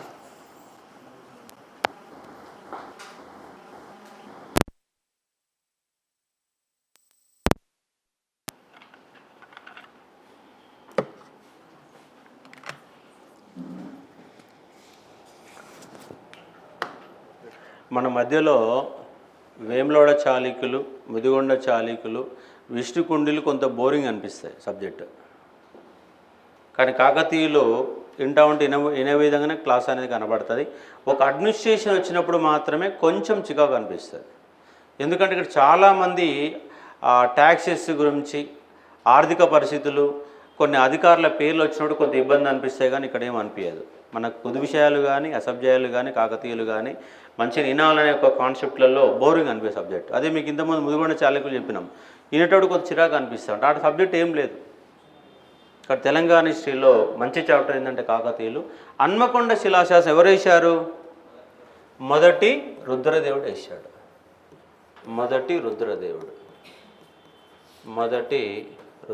వేశాడు. ఈ మొదటి రుద్రదేవుడు లేదా మొదటి ప్రతాప రుద్రుడు తాను స్వతంత్ర రాజు అని చెప్పబడుతుంది. శిలాశాసనం ద్వారా ఏం చెప్పబడుతుంది అంటే, మొదటి పాయింట్ స్వతంత్ర రాజ్యం. రెండో అంశం ఏంటంటే 1000 పిల్లర్ టెంపుల్, 1000 స్తంభాల గుడి. ఏంటిది? 1000 స్తంభాల గుడి. ఈ రెండు అంశాలు ఎక్కడ ఉన్నాయి సార్ అంటే హన్మకొండ శిలాశాసనంలో ఉన్నాయి. హన్మకొండ శిలాశాసనం అన్నప్పుడు మీరు గుర్తుపెట్టుకోవాల్సిన పదాలు 3. ఒకటి, హన్మకొండ శిలాశాసనం వేసింది ఎవరు? మొదటి రుద్రదేవుడు. దాంట్లో ఏ వివరాలు ఉన్నాయి అంటే, కళ్యాణి చాళుక్యులను ఓడించి తాను ఇండిపెండెంట్ పరిపాలకుడిగా మారిన వివరాలు ఎక్కడ ఉన్నాయంటే హన్మకొండ శిలాశాసనం ఉన్నాయి. అంటే కాకతీయ సామ్రాజ్యం స్వతంత్ర రాజ్యం అయిందని చెప్పే వివరాలు ఎక్కడ ఉన్నాయి సార్ అంటే హన్మకొండ శిలాశాసనంలో ఉన్నాయి. రెండవ పాయింట్ ఏంటంటే, ఈ స్వతంత్ర రాజ్యానికి చిహ్నంగా కళ్యాణ చాళుక్యులను ఓడించిన దానికి చిహ్నంగా ఒక టెంపుల్ కట్టిండో, ఆ టెంపుల్ పేరు ఏంటంటే 1000 పిల్లర్ టెంపుల్, 1000 స్తంభాల గుడి. కాబట్టి ఈ 2 పాయింట్లు ఉన్నాయి. మూడో అంశం ఏంటంటే, రెండో పోలరాజు యొక్క గొప్పతనం గురించి ఉంది. రెండో పోలరాజు. తొలి కాకతీయులలో గొప్ప రాజు ఎవరంటే రెండో పోలరాజు. ఆ రెండో పోలరాజు యొక్క విజయాల గురించి నమోదు చేసినట్టు శిలాశాసనమే హన్మకొండ శిలాశాసనం. అందుకే మనము టోటల్గా ఈ షడభారతం మొత్తం రాసుకునేటప్పుడు చెప్పడానికి ఎక్స్ప్లెనేషన్లు వస్తుంది. కానీ మనం మెయిన్గా పాయింట్స్ ఏం గుర్తుపెట్టుకోవాలా? 1000 పిల్లర్ టెంపుల్ అంటే వేసింది మొదటి రుద్రదేవుడు. దాంట్లో ఏ వివరాలు ఉన్నాయంటే ఇండిపెండెంట్ పాలకుడిగా మారాడు, ఇండిపెండెంట్ రూరల్గా మారాడు. అదేవిధంగా 1000 పిల్లర్ టెంపుల్ నిర్మించబడింది. అలాగే రెండవ పోలరాజు యొక్క కాంక్వెస్ట్ విజయాల గురించి వివరాలు అందజేసే శిలాశాసనం ఏంటంటే హన్మకొండ శిలాశాసనం. ఈ శిలాశాసనం రాసింది ఎవరంటే అచితేంద్రుడు రాశాడు. ఈ శిలాశాసనము అచితేంద్రుడు రాశాడు. ఈ పాయింట్ గుర్తుపెట్టుకో. ఈ 4 పాయింట్లు హన్మకొండ శిలాశాసనం అనే కాన్సెప్ట్లలో కనబడుతుంది. ఇక్కడ ఎప్పుడైనా బయట చేయి చూసేవాళ్ళు ఉంటారు.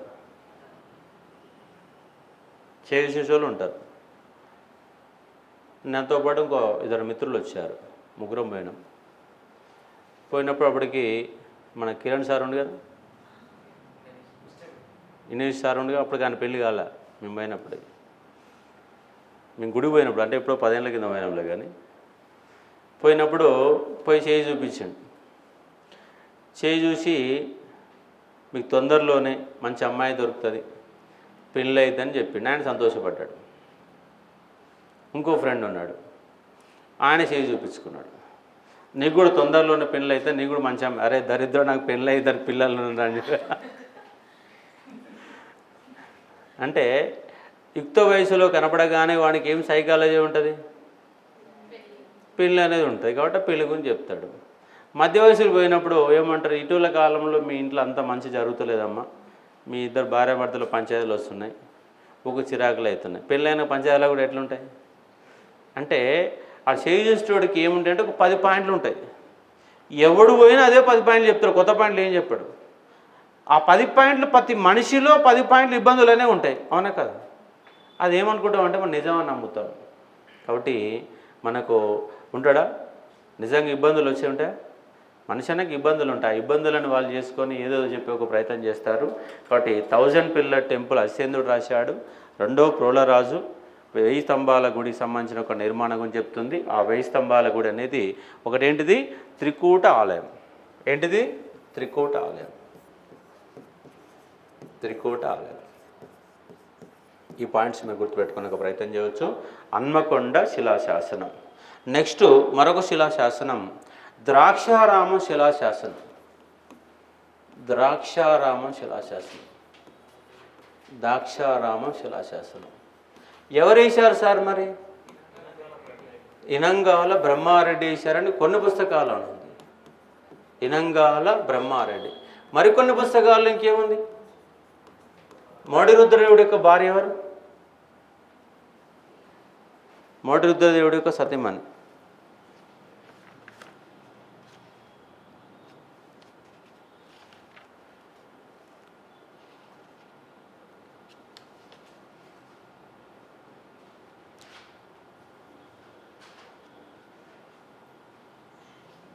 అన్నలదేవి. మరికొన్ని పుస్తకాలలో ఏముందంటే అన్నలదేవి అని ఉంది. ఏది ఇచ్చినా మరి కరెక్టే. తర్వాత ఏమైందంటే మనము ఇది ఎప్పుడో క్లాస్ చెప్పి ఆడ పెడతాము.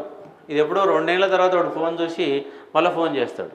సార్ మీరు ఒక దాంట్లోనేమో ఇనంగాల బ్రహ్మాడు అని చెప్పారు, మరో క్లాసులనేమో అన్నలదేవి అని పెట్టారు, ఏది కరెక్ట్ సార్ అని చెప్పేసి నాకు నెలకు కాలన వస్తుంది.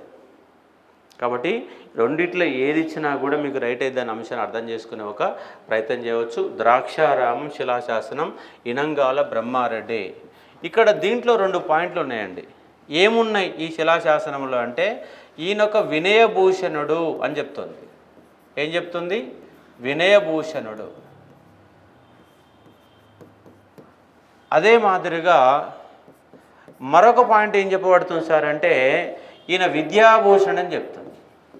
విద్యాభూషణుడు అంటే కవి సాహిత్యకారుడు అని చెప్పబడుతుంది. కవి సాహిత్యకారుడు, ఉన్నత విద్యావంతుడు అన్న వివరాలు ఎక్కడున్నాయంటే దీంట్లో ఉన్నాయి. దీంట్లో మోటి రుద్రదేవుడు అధికారంలోకి వచ్చిన అంశాలు ఉన్నాయి. మోటి రుద్రదేవుడు అధికారంలోకి వచ్చిన అంశాలు దీంట్లో ఉన్న అంశంగా అర్థం చేసుకునే ఒక ప్రయత్నం చేయవచ్చు. మోటి రుద్రదేవుడు అధికారంలోకి వచ్చాడు. రెండో పోలరాజు కుమారుడు మోటి రుద్రదేవుడు అధికారంలోకి వచ్చాడని చెప్పేటటువంటి శిలాశాసనం ద్రాక్షారామం శిలాశాసనం. దాంతోపాటుగా ఇది గతంలో వచ్చిన క్వశ్చన్ ఏంటి సార్ అంటే విద్యాభూషణ్ అని చెప్పబడుతుంది. ఆయన విద్యాభూషణుడు, ఉన్నత విద్యావంతుడు, సాహితీకాడని చెప్పడానికి ఆధారభూతమైన గ్రంథం ఏంటంటే నీతిసారం. ఏంటిది? నీతిసారం. నీతిసారం అనే ఒక పరిపాలనా గ్రంథాన్ని, నీతిసారం అనే ఒక పరిపాలనా గ్రంథాన్ని ఎవరు రాశారంటే మనకు మొదటి రుద్రదేవుడు రాసిన అంశంగా అర్థం చేసుకోవచ్చు. మోటి రుద్రదేవుడు అనగానే మీరు గుర్తుపెట్టుకోవాల్సిన అంశాలు ఏంటంటే 1 హన్మకొండ శిలాశాసనం, 2 1000 పిల్లర్ టెంపుల్, 3 పల్నాటి యుద్ధం. మూడోది ఏంటిది? పల్నాటి యుద్ధం. పల్నాటి యుద్ధం ఎప్పుడు జరిగింది చెప్పండి? పల్నాటి యుద్ధం ఎప్పుడు జరిగింది? 1076లో అనుకుంటా. పల్నాటి యుద్ధం 1182లో జరిగింది. 1182లో జరిగిన యుద్ధం పల్నాటి యుద్ధం. దాని గురించి కూడా మనం చెప్పుకుందాం. పల్నాటి యుద్ధం ఎవరి కాలంలో జరిగింది సార్ అంటే మోటి కాలంలో. హన్మకొండ శిలాశాసనం, 1000 పిల్లర్ టెంపుల్, ఈ 3 పాయింట్ మీరు గుర్తుపెట్టుకోవాలి. ఇక్కడ కాన్సెప్ట్ వస్తుంది. ఎప్పుడు కూడా మీరు మర్చిపోయేది ఏంటి? 1182లో జరిగింది పల్నాటి యుద్ధం. పల్నాటి యుద్ధం, పల్నాటి బ్రహ్మనాయుడు అని పిలుస్తాం. ఇక్కడ మీరు కన్ఫ్యూజ్ అయ్యేది ఏంటంటే రేచర్ల రుద్రుడు. ప్రతిసారి కన్ఫ్యూజ్ అవుతుంది చూడండి. రేచర్ల రుద్రుడు లేకపోతే ముందుగా మోటి రుద్రదేవుడు రాసుకోండి. మొదటి రుద్రదేవుడు, రేచర్ల రుద్రుడు.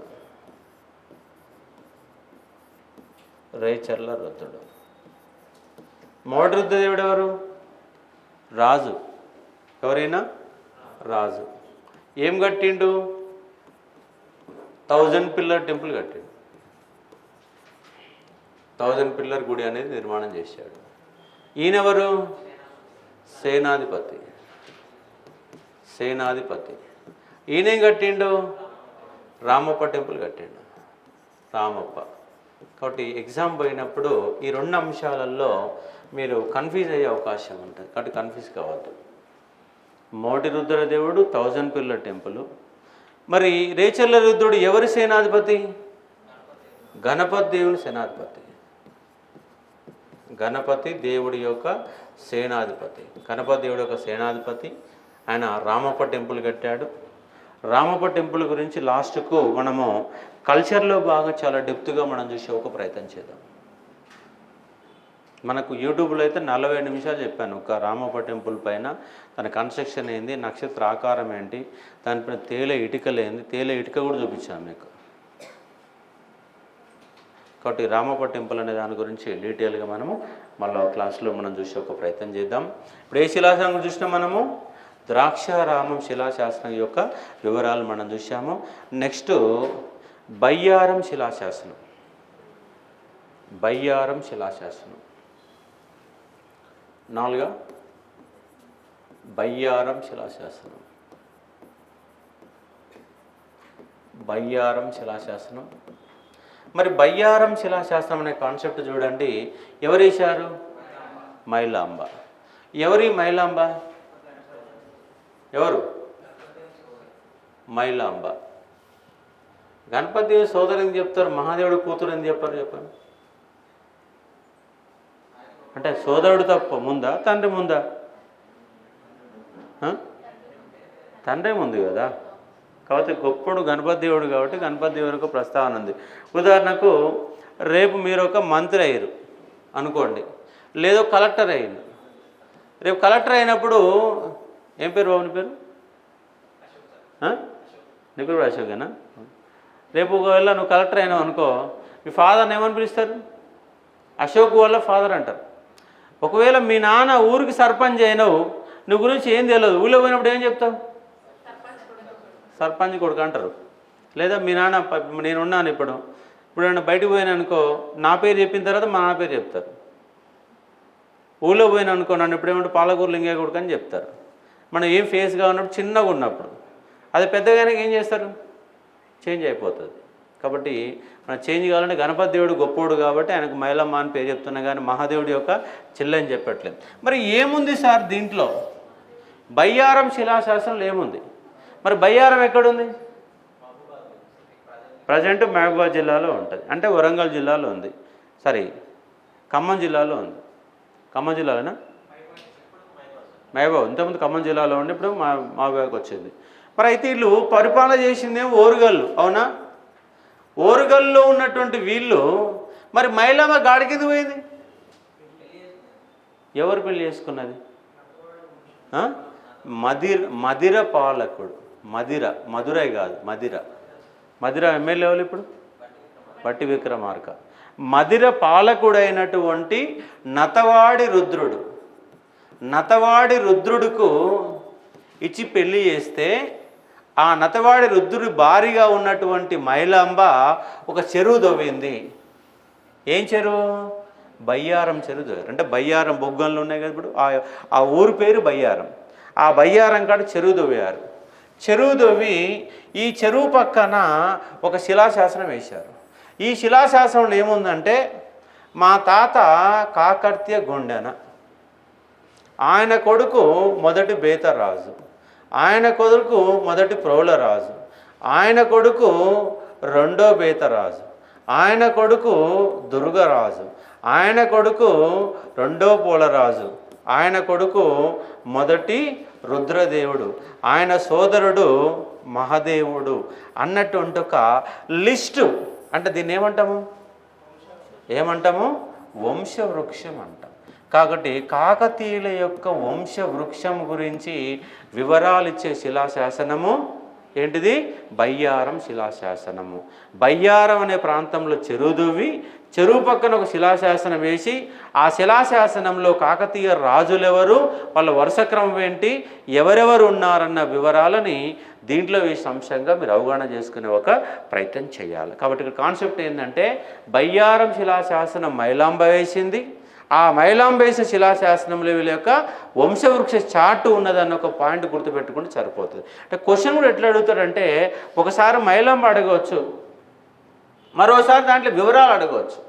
వేసింది మైలాంబ, వివరాలు ఏమున్నాయి? వంశవృక్షం యొక్క చార్ట్ ఉన్నది. అన్నకొండ శిలాశాసనం ఉంది, వేసింది ఎవరు? మోడరుద్రుడు. వివరాలు ఏమున్నాయి? స్వతంత్ర రాజ్యంగా ఏర్పడిందనే అంశాన్ని దాంట్లో చాట్లో చెప్పిన అంశం. అలాగే రెండవ పోలరాజుకు గొప్పతనం యొక్క వివరాలు కూడా దాంట్లో రాసిన అంశంగా అర్థం చేసుకునే ఒక ప్రయత్నం చేయవచ్చు. ఇది ఉన్నటువంటి కాన్సెప్ట్ బయ్యారము శిలాశాస్త్రం ఇంపార్టెంట్ అంశంగా.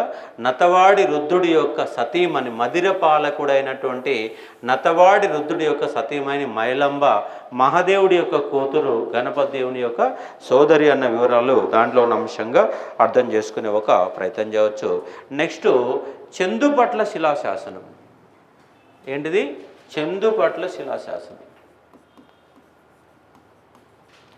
చందుపట్ల శిలాశాసనం. చందుపట్ల శిలాశాసనం ఎవరేశారు దీన్ని? పువ్వుల ముమ్మడి. పువ్వుల ముమ్మడి. పువ్వుల ముమ్మడి. పువ్వుల ముమ్మడి వేశాడు. వివరాలు ఏమున్నాయి దీంట్లో? రాణి రుద్రమాదేవి మరణం. రాణి రుద్రమాదేవి మరణం గురించి వివరాలు ఇచ్చే శిలాశాస్త్రంగా అర్థం చేసుకోవచ్చు. మరి మరణం సందర్భంగా ఆయన ఏం చేసింది చెప్పండి? ఏం చేశాడు? ఏం చేశాడు? భూదానం చేశాడు. భూదానం గురించి చేశాడు. చందుపట్ల శిలాశాసనంలో ఏ వివరాలు అంటే రుద్రమదేవి బంటు పువ్వుల ముమ్మడి వేయించాడు. రాణి రుద్రమాదేవిని అంబదేవుడి తిరుగుబాటు అణచేసే ప్రయత్నంలో మరణించినట్లు వివరాలు ఉన్నాయి. ఆమెకు పుణ్యం లభించాలని ఆమె బంటు పువ్వుల ముమ్మడి భూదానం చేశాడని వివరాలు దీంట్లో ఉన్న అంశంగా అర్థం చేసుకోవచ్చు. ఆమెకు పుణ్యం కలగాల. ఎక్కడ పుణ్యం కలగాల? స్వర్గంలో పుణ్యం కలగాల. ఆమె చనిపోయింది. ఆమెకు అప్పటికి ఎంత వయసు ఉంది?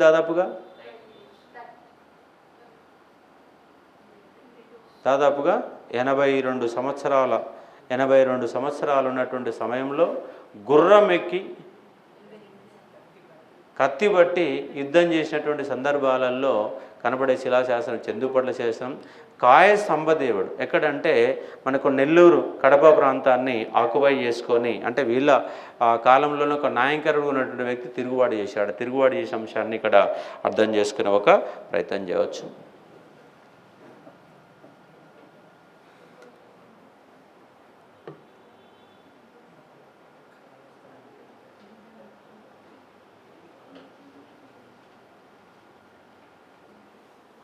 ఓకే, కాబట్టి భూదానం గురించి చెప్పబడుతుంది. ఒకసారి చూడండి.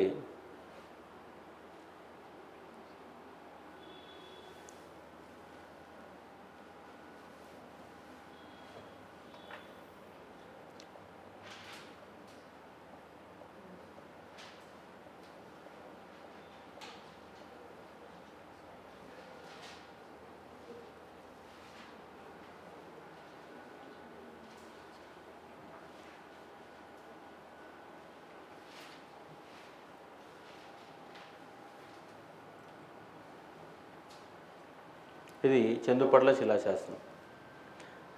రుద్రదేవ మహారాజుగా కీర్తి వహించిన రాణి రుద్రమాదేవి తన అసమాన ధైర్య సాహసాలతో వీరోచిత పోరాటంతో సువిశాల కాకతీయ సామ్రాజ్యాన్ని 30 ఏళ్ళు పరిపాలించి తెలుగువారి మళ్ళీ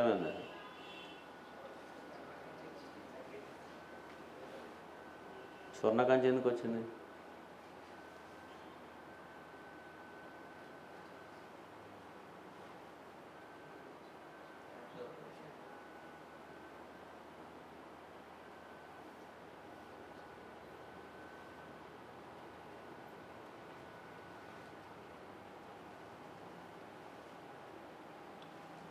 ఈ ఫస్ట్ ఈ శిలాశాసనం ఏం చేశారంటే పొలం దున్నుకుంటే వరం ఉంటుంది కదా, వరానికి వేసి పెట్టిరు.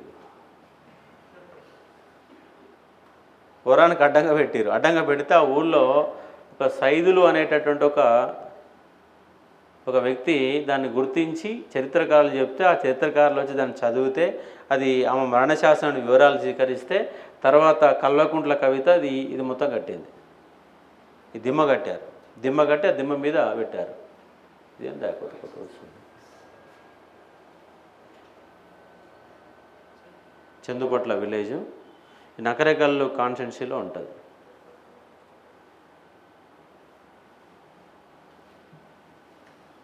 చూడండి అంత మొత్తంగా దీని మీద రాతలు ఉన్నటువంటి అంశంగా అర్థం చేసుకోవచ్చు.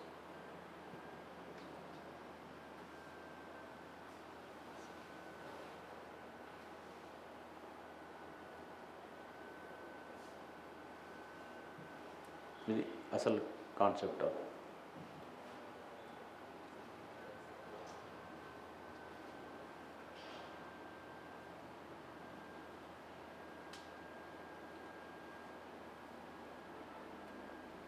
Chandupatla village Nakrekal mandal Nalgonda district Telangana state India.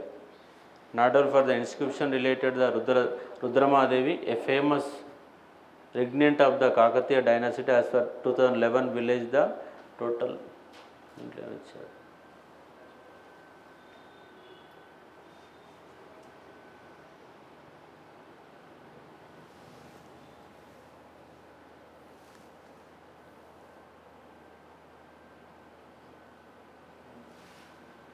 ఇదైతే మొత్తంగా బొమ్మ ఇది పెద్ద చేసేట పోతుంది.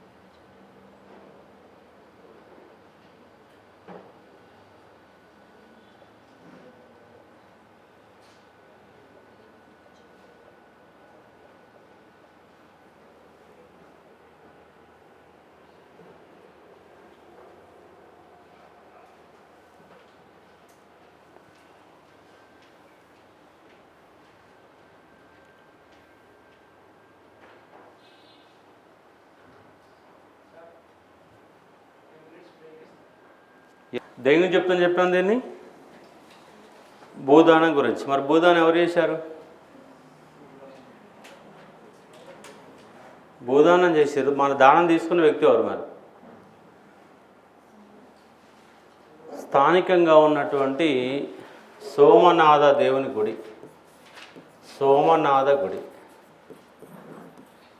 సోమనాథ గుడికి స్థానికంగా ఉన్న ఒక పాలకుడు పువ్వుల ఉమ్మడి రాణి రుద్రమదేవి మరణం జ్ఞాపకార్థంగా దానం చేశారు. భూదానం గురించి. ఆ భూదానము టెంపుల్ చేశారు, వ్యక్తికి కాదు. కాబట్టి ఈ పాయింట్ని మీరు అవగాహన చేసుకునే ఒక ప్రయత్నం చేయవచ్చు. మరణ శాసనం ఈమె ఎప్పుడు చనిపోయింది సార్ అంటే 1289 నవంబర్ 27వ తారీఖు నాడు మరణించినట్టుగా ఈ శిలాశాసనం బట్టి చెప్పబడతాం. ఇది చందుపట్ల శిలాశాసనం. అలాగే నెక్స్ట్ మనకున్న శిలాశాసనము మోటుపల్లి అభయ శాసనం. మోటుపల్లి శిలాశాసనం. మోటుపల్లి శిలాశాసనం. దీన్ని ఏమంటామంటే అభయ శిలాశాసనం అంటాం. ఏమంటాము? అభయ శిలాశాసనం అంటాం. మరి ఈ శిలాశాసనాన్ని వేసింది ఎవరు? గణపతి దేవుడు. గణపతి దేవుడు ఎక్కడేశాడు? మోటుపల్లిలో వేశాడు. మరి మోటుపల్లిలో ఎవరిచ్చారు? ఆ యొక్క మోటుపల్లి ఓడరేవుని ఎవరిచ్చారు? తెలుగు చోడ వంశం వాళ్ళు ఇచ్చారు. తెలుగు చోడ వంశం. ఏ వంశము? తెల్లూరును పరిపాలిస్తున్నటువంటి తెలుగు చోడ వంశం. తెలుగు చోడ వంశం వాళ్ళు ఈ మోటుపల్లిని ఇచ్చాడు. మన్మసిద్ధి ఎవరైనా? మన్మసిద్ధి. ఆ మన్మసిద్ధి సింహాసన విషయంలో గొడవ జరిగినప్పుడు ఇక్కడ మనకు పాండ్యులు అనేవాళ్ళు జోక్యం చేసుకున్నారు. ఆ పాండ్యులు అనే వాళ్ళు జోక్యం చేసుకున్నప్పుడు ఈ మనమసిద్ధి ఎవరిని పంపిండు అంటే తిక్కన్నం పంపిండు. ఎవరిని పంపిండు? తిక్కన్నం పంపిండు. తిక్కన్న మధ్యవర్తిగా వస్తే గణపతి దేవుడు ఆ తెలుగు చోడ వంశం మళ్ళీ మన పొలిటికల్ లిస్టులో వస్తుంది. పొలిటికల్ లిస్ట్ వచ్చినప్పుడు గణపతి దేవుని యొక్క విజయాల గురించి వచ్చినప్పుడు దాని గురించి డీటెయిల్గా మనం చూసే ఒక ప్రయత్నం చేస్తాం. కాబట్టి మనమసిద్ధి సింహాసనం విషయంలో జోక్యం చేసుకున్నాడు. తిక్కన్న ఓరుగల్లోకి వచ్చి సహాయం అడిగిండు. సహాయం అడిగినప్పుడు ఆ తిక్కన్న కవికి గణపతి దేవుడు ఎంతో ఆయనని గౌరవంగా తీసుకొచ్చి ఆయన పల్లకిలో కూర్చోబెట్టి మోసుకుంటూ తీసుకుపోయాడు. పల్లకిలో మోసుకుంటూ తీసుకుపోయిన సందర్భాన్ని ఇక్కడ మీరు అవగాహన చేసుకునే ప్రయత్నం చేయవచ్చు. కాబట్టి మోటుపల్లి ఏం చెప్తుందంటే, ఈ మోటుపల్లి అనే ఓడరేవు దగ్గరికి ఎవరన్నా విదేశీ వ్యాపారులు వచ్చినప్పుడు దొంగల భయం ఎక్కువ ఉండేది. అలాంటి దొంగల భయం లేకుండా మీరు నిశ్చిత్తుగా వ్యాపారం చేసుకోవచ్చు. అక్కడ అన్ని రకాలుగా మేము అన్ని సెక్యూరిటీ ఏర్పాటు చేసినాము, అక్కడ అధికారులను పెట్టినాము, అక్కడ రక్షక భటులు పెట్టినాము, మీరు వ్యాపారం చేసుకోవచ్చు అని చెప్పి శిలాశాసనంలో ఉంది. దానిపైన మోటుపల్లి ఓడరేవు పైన నియమించబడినటువంటి అధికారి పేరు ఏంటంటే సిద్ధయ్య దేవుడు. ఏం పేరు? సిద్ధయ్య దేవుడు అనేటటువంటి ఒక అధికారిని కూడా నియమించడం జరిగింది. సిద్ధయ్య దేవుడు అనే అధికారిని నియమించి మీరు దొంగల భయం లేకుండా, శాంతి భద్రతల సమస్య లేకుండా, మీరు ఎలాంటి భయం లేకుండా వ్యాపారం చేసుకోవచ్చని అభయం కల్పిస్తే శిలాశాసనమే మోటుపల్లి అభయ శిలాశాసనంగా మీరు అవగాహన చేసుకునే ఒక ప్రయత్నం చేయవలసినటువంటి ప్రధానమైనటువంటి శిలాశాసనాలండి ఇవి. ఇప్పుడున్నటువంటి మోటుపల్లి ఎన్ని వచ్చినాయి ఇప్పటికి మన శిలాశాసనాలు? 6 వచ్చినాయా? 6 శిలాశాసనాలు ప్రధానమైనటువంటి శిలాశాసనాలు. ఇక మిగిలిన ఉన్నటువంటి మరికొన్ని అంశాలు ఉన్నవి. దాంట్లో మల్కాపురం శిలాశాసనం. మల్కాపురం శిలాశాసనం దీనిపైన 2 పేర్లు కనబడుతున్నాయి. ఒకటి గణపతి దేవుడు పేరు ప్రస్తావించబడుతుంది. 2 రాణి రుద్రమాదేవి యొక్క ప్రస్తావన ఉంది. రాణి రుద్రమాదేవి యొక్క ప్రస్తావనలు ఏముందంటే ప్రసూతి సౌకర్యాల గురించి వివరాలు ఉన్నాయి. ఏంటిది? ప్రసూతి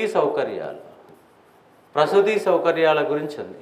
ఇవాళ కేసీఆర్ ప్రసూతి సౌకర్యాలకు సంబంధించి ప్రవేశపెట్టినటువంటి పథకం ఏంటిది?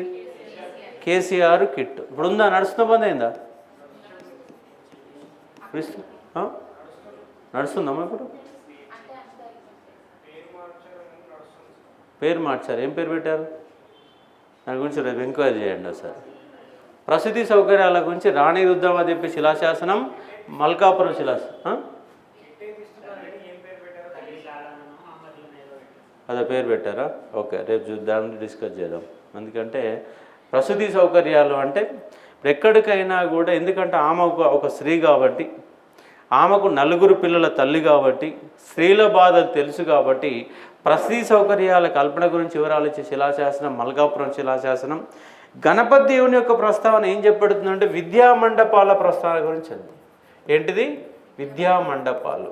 అంటే కొన్ని పుస్తకాలలోనేమో మల్కాపురం శిలాశాసనం అంటే గణపతి దేవుడని, మరికొన్ని పుస్తకాల్లో రాణి రుద్రమాదేవి అని చెప్పబడుతుంది. రాణి రుద్రమాదేవి ప్రస్తావన వచ్చినప్పుడేమో ప్రసూతి సౌకర్యాల గురించి, గణపతి దేవుని యొక్క ప్రస్తావన వచ్చినప్పుడేమో విద్యా మండపాల గురించి, విద్యాలయాలు. మరి కాకతీయుల కాలంలో కానీ, ఏన్షియంట్ ఇండియన్ హిస్టరీలో కానీ, మీడియల్ ఇండియన్ హిస్టరీలో కానీ విద్యా మండపాలు ఎక్కడ కనపడతాయి చెప్పండి? విద్యా మంటపాలు అంటే ఏంది? మఠాలంటే ఏంది? ఆలయాలే. మనకు ప్రధానంగా మీడియల్ ఇండియన్ హిస్టరీలో కానీ, ఏన్షియంట్ ఇండియన్ హిస్టరీలో కానీ విద్యా కేంద్రం అంటే ఏంటిది? గుడే విద్యా కేంద్రం. గుడి ఎట్లా పనిచేసిందంటే ఇది పంచాయతీ కేంద్రం. పెద్ద మనుషులు కూర్చొని పంచాయతీలు చెప్పేవాడు గుడికాన్నే విద్య నేర్పేవాళ్ళు. గుడికాన్నే వ్యాసరచన, సాహితీ రచన మొత్తం గుడికాన్నే జరిగేది. సాహిత్య వ్యాసరచన మొత్తం గుడికాన్నే జరిగేది. గుడి ఒక పరిపాలనా కేంద్రం. గుడి సాహిత్య కేంద్రము. గుడి ఆధ్యాత్మిక కేంద్రం. గుడిలోనే దేవుడు ఉంటాడు. దేవాలయంగా పనిచేసింది, ఒక విద్యాలయంగా పనిచేసింది, ఒక పరిపాలనా కేంద్రంగా పనిచేసింది. సాహిత్య కేంద్రంగా పనిచేసింది. అన్నిటి గుడే ప్రధానమైన ఆధారము ఏన్షియంట్ ఇండియన్ హిస్టరీలో మొత్తంగా మీరు అవగాహన చేసుకునే ప్రయత్నం చేయవచ్చు. ఇవాళ కూడా చాలా గుడి అనేది సెంటర్లో ఉంటే అన్ని కార్యక్రమాలు అక్కడనే కూర్చొని చేస్తారు. ఇవాళ గ్రామ పంచాయతీ అని ఏర్పాటు చేసిన తర్వాత గ్రామ పంచాయతీ కానీ గ్రామ పంచాయతీ చేసే విధులు మొత్తం కూడా అక్కడి నుంచి అంశంగా అర్థం చేసుకోవచ్చు. కాబట్టి విద్యా మంటపాల యొక్క ప్రస్తావన దేంట్లో ఉందంటే మల్కాపురం శిలాశాసనంలో అంశంగా అవగాహన చేసుకునే ఒక ప్రయత్నం చేయవచ్చు. నెక్స్ట్ మనకు సలకవీడు శిలాశాసనం. ఏంటిది? సలకవీడు శిలాశాసనం.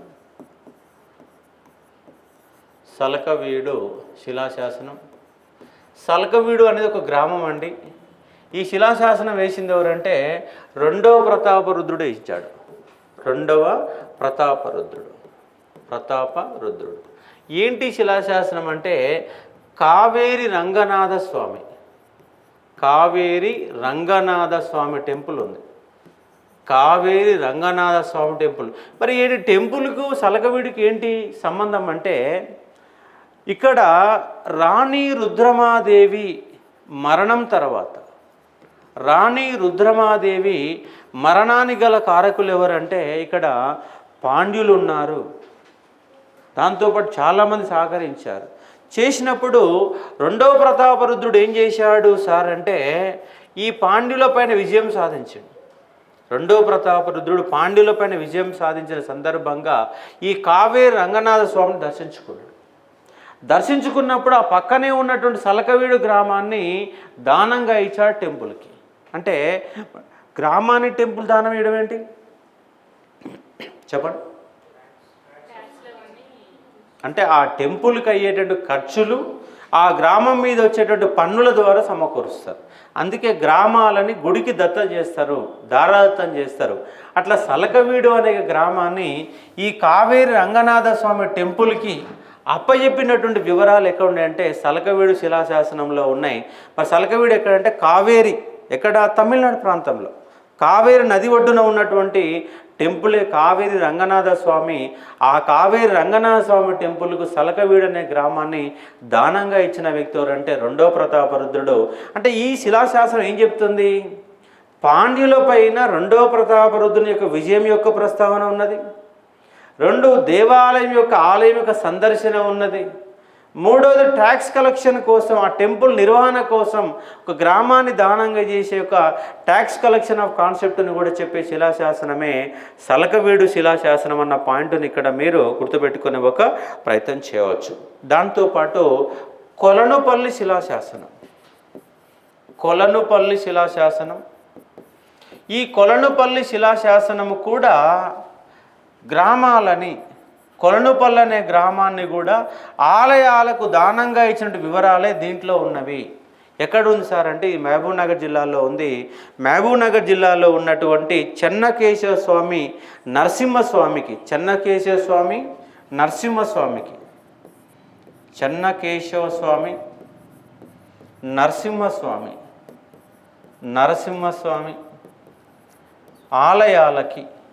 ఆలయాలకు సందర్శించిన సందర్భంగా వేసే శిలాశాసనమే కొల్లుపల్లి శిలాశాసనం. సలకవీడు శిలాశాసనం, కొల్లుపల్లి శిలాశాసనం టెంపుల్స్ నేపథ్యంలో ఆలయాల ప్రస్తావన గురించి తెలిపే శిలాశాసనాలు, దాని నుంచి ఆదాయాన్న టెంపుల్స్కి ఇచ్చిన అంశాలను ఇక్కడ మీరు అవగాహన చేసుకునే ఒక ప్రయత్నం చేయాలి. ఇది ఉన్నటువంటి ప్రధానమైనటువంటి అంశాలు. ఇక అట్లాగే ఇంకా చిన్న చిన్న శిలాశాసనాలు చాలా వస్తుంటాయి. వాటిలో కనుక మనం చూసి ఒక ప్రయత్నం చేస్తే మట్టివాడ శిలాశాసనం. మట్టివాడ లేదా మెట్టెవాడ శిలాశాసనం. ఏంటి మెట్టెవాడ చెప్పండి అమ్మా? గణపతి దేవుడు వేసిన శిలాశాసనం. గణపతి దేవుడు వేసిన శిలాశాసనం మెట్టెవాడ లేదా మట్టివాడ మట్టివాడ. ఎక్కడుందంటే వరంగల్లో ఉంది. ఇప్పటికి కూడా ఈ వాడ పనిచేస్తుంది. వాడేమంటున్నాం ఇక్కడ? మెట్టెవాడ. ఏంటి మెట్టెలు అంటే ఏంటి? మెట్టెలు ఏంటో అమ్మ? దేనికి గుర్తు మెట్టెలు? దేనికి? ముత్తైదుకు చిహ్నం. ఇప్పుడు రోడ్డు మీద నడుచుకుంటూ పోతున్నారు, అమ్మాయి అందంగా ఉంది, ఎదురుగా అబ్బాయిలు వస్తున్నారు, ఏం చేస్తారు? ఫస్ట్ మొఖం చూస్తారు. ఫస్ట్ అమ్మాయి మంచిగా ఉందని చూస్తారు. కొంచెం ఏజ్ కనిపించింది అనుకోండి, ఏం చేస్తారు? ఫస్ట్ కాళ్ళకాయ చూస్తారు. కాళ్ళకి మెట్టెలు ఉంటే సగం వెళ్ళిపోతాయి, మెట్టెలు లేకపోతే వెనక మళ్ళీ ప్రయత్నం కూడా చేస్తారు. అంతేనా? కాబట్టి ఫస్ట్ మీరు చూడండి, వెనక కూర్చున్న అబ్బాయిలు మీరేనా? ఏం చూస్తారు చెప్పండి? రోడ్డుకి పోతుంటే అమ్మాయిలు అప్పుడు ఏం చేస్తారు? చూస్తారా లేదా? చూస్తారు. అది మానవ నైజం. చూడకపోతే ప్రాబ్లం, చూస్తే ప్రాబ్లం లేదు. చూస్తారు. మీరు కూడా అబ్జర్వ్ చేసి చేస్తారు.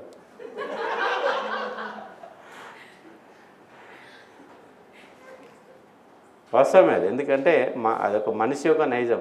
వాళ్ళ అబ్బాయిలు చూడలేదు అనుకో, ఏంటి చెప్పండి? అబ్బాయిలు అమ్మాయిలు చూడట్లేరు, పెళ్ళి అయిపోతే చూడరు. అబ్బాయి పెళ్ళైనా చూస్తారు, పెళ్ళి కాకుండా చూస్తారు. అయినా చూస్తలేడంటే ఇక మీరే అర్థం చేసుకోవాలి. అంటే ఇప్పటికి కూడా మనకు వరంగల్ జిల్లాలో మెట్టెవాడ అనే ప్రాంతం కనబడుతుంది. మెట్టెవాడ ఏంటంటే బంగారు ఆభరణాలు తయారు చేసేటటువంటి ఒక వాడ మెట్టెవాడ. అందుకే మనకు తెలంగాణ తల్లి విగ్రహంలో ఏ అంశాలు కనబడతాయి? కాళ్ళకు మెట్టెలు, నడుముకు వడ్డానం, మెడకు కంఠకారం, పైన కిరీటం అనేది కనబడుతుండే. కిరీటాన్ని తీసేసిండు ఎవరు? రేవంత్ రెడ్డి కిరీటం తీసేసిండు. చేతులు ఏముండే? ఒరి పెట్టారు, శతకంకులు పెట్టారు. బతుకమ్మ ఉందా లేదా? బతుకమ్మ లేదు. ఇప్పుడు కొత్త విగ్రహంలో బతుకమ్మ లేదు, పాత విగ్రహంలో మాత్రమే బతుకమ్మ ఉంటుంది. కాబట్టి ఆ మెట్టెలు అనేవి మెట్టెవాడ అంటే అక్కడ బంగారు ఆభరణాలు తయారు చేసే అంశం. ఇక్కడ ఏం చెప్తుంది శిలాశాసనం అంటే వాణిజ్య సుంకాల గురించి చెప్తుంది. వాణిజ్య సుంకాల గురించి చెప్తా ఉంది. వాణిజ్య సుంకాల గురించి చెప్పే శిలాశాసనం ఏంటంటే మెట్టెవాడ శిలాశాసనం. గణపతి దేవుడేశ శిలాశాసనంగా అవగాహన చేసుకునే ఒక ప్రయత్నం చేయవచ్చు. ఇక మిగతా అంశాలు ఏమి ఉన్నాయంటే మనకు బీదర్ కోట శిలాశాసనం, బీదర్ కోట శిలాశాసనం, బీదర్ కోట శిలాశాసనం, శిలాశాసనం రేచర్ల ప్రసాదితుడు వేయించాడు. రేచర్ల ప్రసాదిత్యుడు, రేచర్ల ప్రసాదిత్యుడు, రేచర్ల ప్రసాదిత్యుడు. మనకు రేచర్ల రుద్రుడు కనబడతాడు, రేచర్ల ప్రసాదిత్యుడు కనబడతాడు. ఇద్దరి యొక్క ప్రస్తావన మళ్ళీ మనకు వస్తుంది పొలిటికల్ చూసేటప్పుడు. ఎందుకంటే రేచర్ల రుద్రుడేమో కాకతీయ గణపతి దేవుని సింహాసనం పైన కూర్చోబెట్టాడు. రేచర్ల ప్రసాదిత్యుడేమో రాణి రుద్రమాదేవిని సింహాసనం పైన కూర్చోబెట్టాడు. రాణి రుద్రమాదేవిని కూర్చోబెట్టాడు. అంటే ఈ బీదర్ కోట శిలాశాసనంలో ఏం చెప్పబడుతుందంటే ఈమె ఎవరు? రాణి రుద్రమాదేవి రాయ గజకేసరి. ఏం చెప్పబడుతుంది? రాయ గజకేసి. శత్రువులనే గజాలకు, శత్రువులనే ఏనుగులకు సింహం లాంటిది. కేసరి అంటే ఏంది? సింహం. కాబట్టి శత్రువులనే యొక్క గజాలకు సింహం లాంటిది అని చెప్పబడక శిలాశాసనమే బీదర్ కోట శిలాశాసనం. ఇక్కడ యాదవ్ మహాదేవుణ్ణి ఓడించిన సందర్భంగా బీదర్ కోటలో ఆయన తలదాచుకున్నప్పుడు ఆయన్ని పట్టుకోవడానికి పోయినప్పుడు అక్కడ శిలాశాసనం వేయడం జరిగింది బీదర్ కోటలో. కాబట్టి బీదర్ కోట శిలాశాసనం ఎక్కడుంది? ఇప్పుడు బీదర్ అనేది ఎక్కడ ఉంటుంది? ఇప్పుడు కర్ణాటక రాష్ట్రంలో ఉంది. కాబట్టి ఆ వివరాలు ఉన్న అంశాన్ని ఇక్కడ మీరు అవగాహన చేసుకునే ఒక ప్రయత్నం చేయాలి. ఇది ఉన్నటువంటి అంశము. నెక్స్ట్ మరికొన్ని రాసుకోండి. పిల్లల మరి శిలాశాసనం మొదటి ప్రోలరాజు. పిల్లల మరి శిలాశాసనం మొదటి ప్రోలరాజు. ఇట్లా వివరాలు లేవు. పిల్లల మరి శిలాశాసనం, పిల్లల మరి శిలాశాసనం మొదటి ప్రోలరాజు, మొదటి ప్రోలరాజు, మొదటి ప్రోలరాజు, మొదటి ప్రోలరాజు. పాలంపేట శిలాశాసనం, పాలంపేట శిలాశాసనం, రేచర్ల రుద్రుడా మోడి రుద్రదేవుడా?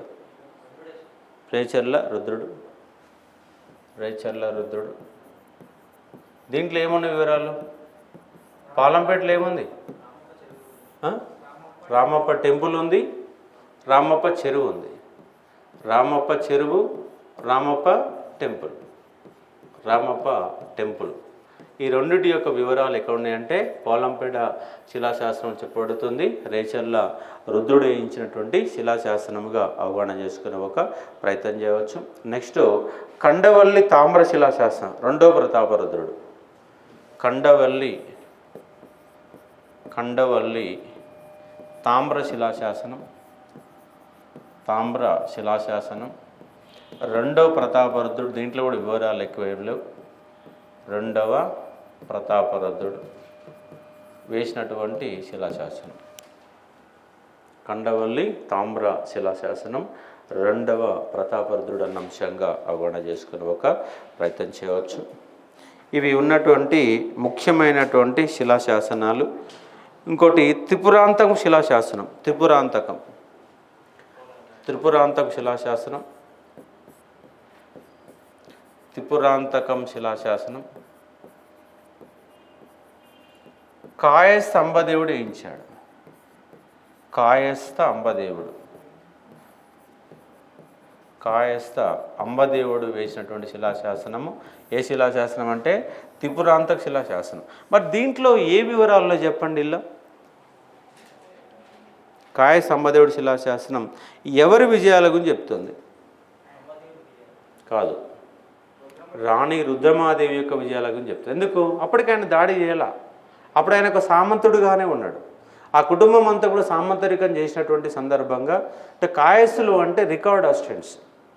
ఈ కాయస్థులు అనేవాళ్ళు మహారాష్ట్రకి వెళ్ళి వలస వచ్చిన వాళ్ళుగా చెప్పబడుతూ ఉంది.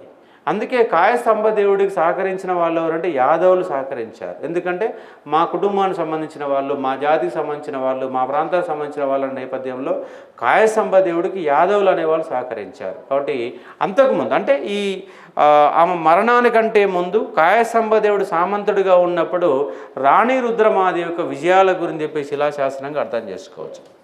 రాణి రుద్రమాదేవి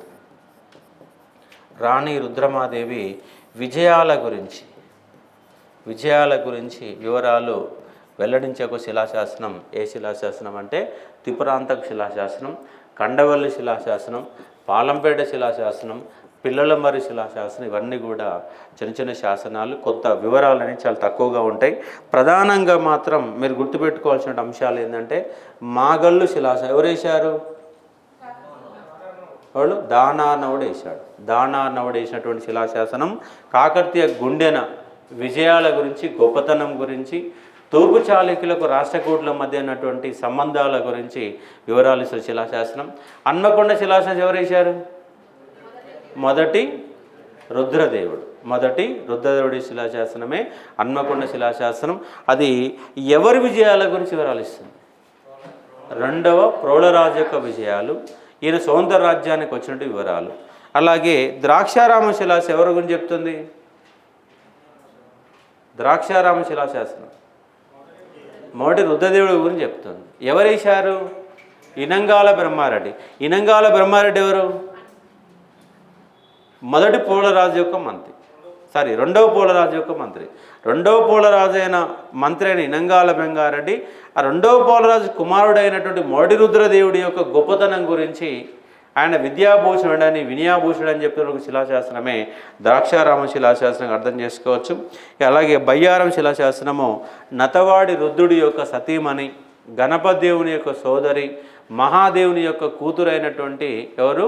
మైలాంబ శిలాశాసనంలో వంశవృక్ష చాటు గురించి చెప్పబడుతుంది. మోటుపల్లి శిలాశాసనం, మోటుపల్లిని ఏమని పిలుస్తాను చెప్పండి? మోటుపల్లికి ఉన్న ఒక మరో పేరు మోటుపల్లి దేశీయ కొండ పట్టణమా? దేశీయ కొండపురం, కొండపట్టణం, దేశీయ కొండపురం లేదా కొండపట్టణం అని చెప్పబడుతుంది మోటుపల్లి. ఎందుకంటే మనకు మచిలీపట్నం అనేది చాలా కాలం పాటు కొనసాగినటువంటి మన యొక్క ఓడరేవు. అలాగే బరుకచ్చ, కళ్యాణి. ఒకసారి ఓన్లీ ఓడరేవుల మీదనే సపరేట్గా మనం ఒక హాఫ్ అన్ అవర్ క్లాసు దేశవ్యాప్తంగా, అంటే తూర్పు తీరంలో పశ్చిమ తీరంలో ఎక్కడి నుంచి తామ్రలిప్తి నుంచి మొదలుపెట్టి, తామ్రలిప్తి ఎక్కడ ఉంటుంది? తామ్రలిప్తి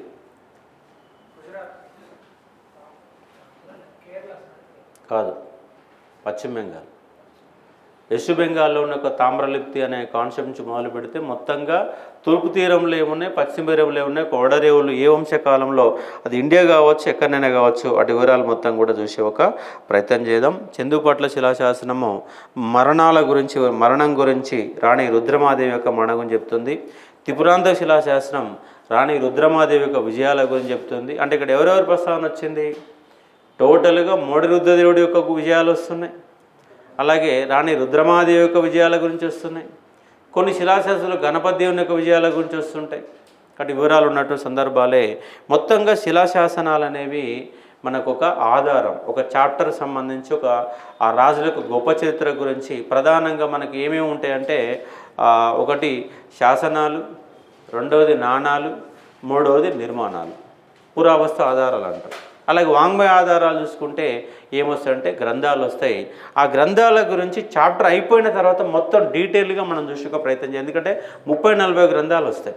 వాళ్ళ కాలంలో ఎవరెవరు రచయితలు ఉన్నారు అనే కాన్సెప్ట్ మొత్తంగా చూసుకుంటే దాంట్లో శైవ గ్రంథాలు ఏమున్నాయి, వైష్ణవ గ్రంథాలు ఏమున్నాయి, తెలుగు గ్రంథాలు ఏమున్నాయి, సంస్కృత లాంగ్వేజ్ ఏమున్నాయి, మొట్టమొదటి తెలుగు గ్రంథాలు ఏమొస్తున్నాయి, వీటి గురించి కొంచెం డీటెయిల్గా మనము సాహిత్య గ్రంథాల గురించి చివరిగా, నిర్మాణాల గురించి సాహిత్య గ్రంథాల గురించి చివరిగా మనము చూసే ఒక ప్రయత్నం చేస్తాం కాబట్టి అర్థం చేసుకోవచ్చు. వీళ్ళకి సంబంధించినటువంటి మరొక రాసుకోండి, పోరుమామిళ్ళ శిలాశాసనం. పోరుమామిళ్ళ శిలాశాసనం, పోరుమామిళ్ళ శిలాశాసనం, పోరుమామిళ్ళ శిలాశాసనం ఏం చెప్తుంది సార్ అంటే చెరువుల నిర్మాణం గురించి చెప్తుంది. చెరువుల నిర్మాణం గురించి వివరాలు ఇస్తుంది. చెరువు అంటే ఎట్లుంటే చెప్పండి. చెరువు చూసిరా మీరు ఎప్పుడన్నా? ఏముంటే చెరువు ఏముంటుంది చెప్పండి. చెరువు ఉంటుంది. ఒక చెరువు అనుకోండి, చెరువుకి ఏముంటుంది? పెద్ద ఆనకట్ట ఉంటుంది. ఇక్కడ ఈ కొస భాగంలో చిన్న రాతి కట్టడం ఉంటుంది, ఇటువైపు ఒక చిన్న రాతి కట్టడం ఉంటుంది. దీంట్లోకి వెళ్ళి నీళ్ళు, ఎక్కువైన నీళ్ళకి వెళ్ళిపోతుంటాయి. అవునా? 2 దిక్కులు ఉండవచ్చు, లేదంటే ఒక సైడ్ ఉండవచ్చు. దాన్ని ఏమంటారు చెప్పండి? తూము మధ్యలో ఉంటుంది. అబ్బా, తూములోకి వెళ్ళి నీళ్ళు పోయి పొలాలు వారుతాయి. ఇది తూము. ఏమంటుంది దీన్ని? అలుగు అంటాం. అలుగు మీదకి వెళ్ళి నీళ్ళు వస్తే చెరువు నిండితే అలుగు వారుతుంది. అలుగు నీళ్ళు ఇంకేడికి పోతాయి? ఇంకో చెరువులో పోతాయి. ఆ చెరువు నిండితే కిందికి వెళ్ళిపోతుంది. చెరువులో అంటే ఓవర్ఫ్లో, అంటే చెరువు నిండిన తర్వాత ఓవర్ఫ్లో ఎంచిపోతుంది, అలుగు మీదకి వెళ్ళి వారిపోతుంది. అలాగే పొలాలు వారేది ఎక్కడికి వెళ్ళి? తూము. నీళ్ళు కూడా వాటర్ ఎక్కువైనప్పుడు ఏం చేస్తారు? తూము తీస్తారు. అంటే అలుగు వచ్చినప్పుడు కూడా నీళ్ళు ఇడదానికి వచ్చి చెరువు కట్ట తెగే పరిస్థితి కనిపించింది అనుకో, అప్పుడు ఏం చేస్తారు? తూము తీస్తారు. రెగ్యులర్గా తూములోకి వెళ్ళి ఏం మారుతుంది? పొలాలు వారించుకుంటారు. పెద్ద చెరువులకు మొత్తం కూడా తూములోకి వెళ్ళి నీళ్లు వదిలిపెట్టేస్తే కింద వాడుతూ ఉంటుంది. అలుగు అంటాం. మత్తడి అంటే ఏంది? ఇదే మత్తడి అంటే కూడా ఇదే. అలుగు బారికిన దాన్ని కూడా మత్తడి అంటారు. మత్తడి అనే పుస్తకం కూడా వచ్చింది. మత్తడి పేరు మీద పుస్తకాలు ఉన్నాయి. కాబట్టి చెరువు నిర్మాణము, పోరుమామల్ల శిలాశాసనంలో చెరువును ఎట్లా నిర్మించాలా అన్న నేపథ్యంలో చెరువుల నిర్మాణ సప్త సంతానంలో ఒక అంశం ఏంటంటే తటాక నిర్మాణం. తటాకాలు పెద్ద ఎత్తున నిర్మించిన వాళ్ళు ఎవరంటే కాకతీయులు అన్న అంశాన్ని అర్థం చేసుకోవచ్చు. అలాగే మరొక శిలాశాసనము దోసపాడు శిలాశాసనం. దోసపాడు శిలాశాసనం,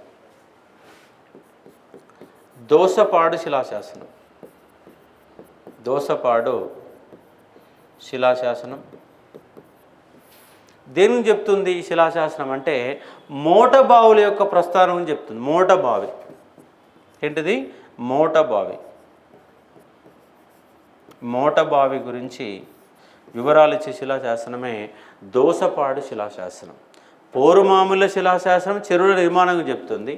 దోసపాడు శిలాశాసనం మోటబావి గురించి చెప్తుంది. మోటబావుల పైన ఒక పన్ను వసూలు చేశారట. దాన్ని ఏమంటామంటే గాండి సుంకము అంటాం. ఏమంటాము? గాండి సుంకం. మోట బావుల పైన వసూలు చేసే పన్నుని గాండి సుంకము అంటున్నాం. గాండి సుంకము అంటున్నాం. మరి చెరువు నిర్మాణం, చెరువులో ఉన్న నీళ్లను వాడుకున్నందుకు ఒక పన్ను చెల్లిస్తారు. అది ఎంత ఉంటుంది అంటే 1/10 వంతు ఉంటుంది. ఏంటి 1/10 వంతు? పండిన పంటలు 1/10 వంతు వసూలు చేస్తారు నీళ్లు, చెరువు నీళ్ళు వాడుకున్నందుకు. దానికి ఉన్నటువంటి పేరు ఏంటంటే దశబంధు ఇనాము అంటాం. ఏమంటాము? దశబంధు ఇనాము. దశబంధు ఇనాము. దశబంధు ఇనాము అని పిలువబడినటువంటి పన్ను ఏంటంటే మనకు చెరువుల యొక్క వాటర్ వాడుకున్నందుకు. దోసపాడు శిలాశాసనమే మోటబావి యొక్క ప్రస్తావన. ఆ మోటబావులకు అయ్యేటటువంటి ఎద్దులని, మోటబావులకు అయ్యేటటువంటి కట్టె కావాలి కదా, దానికి ఒక అది చేస్తారు మొత్తంగా, ఏమంటుందని గిరిక, తాడు తిరగడానికి గిరిక ఒక కట్టె ఉంటుంది. ఆ నీళ్ళు వదిలిపెట్టగానే ఇటు పైకి గుంజి దాన్ని కొండితో ఇట్లా గుంజేస్తే నీళ్ళు వచ్చేస్తాయి. చూసినప్పుడు మోటబావి చూసిరా? అడు చూడలే. మన మోటబావులు వేరు, మీకు యూట్యూబ్లలో వచ్చే మోటబావులు. యూట్యూబ్లో వచ్చేమో కింద రేకులు కడతాది, తిరిగి పోస్తూ ఉంటుంది. అది కాదు మన మోటబావులు. ఒక బొక్కెన ఉంటుంది, పెద్ద బొక్కెన ఉంటుంది. ఆ బొక్కెన తాడు కడితే కింది పోయి మునుగుతుంది. ఆ బొక్కెనకి ఏముంటుంది? తొండం ఉంటుంది. తెలుసా తొండం అంటే ఏంది? ఇప్పుడు ఇది ఒక బొక్కెన, ఇట్లా పెద్ద గుండ్రగా ఉంటుంది. ఆ బొమ్మకి వస్తలేదు కానీ కుండ అవుతుంది. ఇట్లా పెద్దగా ఉంటుంది, చాలా పెద్దగా బొక్కెన ఉంటుంది. ఇక్కడ చిన్నగా ఈ విధంగా ఉంటుంది. అయితే ఇక్కడ దీనికి ఒక తొండం పెడతారు. తొండం అంటే కట్ట, దుడ్డుగారులాగా ఉంటుంది. దాన్ని పెట్టి ఇట్లా బయటికి రాగానే ఇట్లా గుంజేస్తారు. గుంజగానే నీళ్ళు పోస్తారు అట్లా. దానికి తాడు కడతారు. తాడు కట్టి దూరంగా ఉన్నటువంటి వ్యక్తి తాడు పెట్టి గుంజగానే అది మన ఏమంటుంది, దాన్ని స్టాండ్ లాగా తయారు చేస్తుంది. దాన్ని గిరిక ఉంటుంది, పైకి నీళ్ళు రాగానే తొండబట్టి గుంజగానే నీళ్ళు వస్తుంది. మళ్ళీ ఎడ్లు వెనకకి వచ్చేస్తే మళ్ళీ లోడు పోతాయి, ముంచుకొని మళ్ళీ ముందుకు పోవాలి.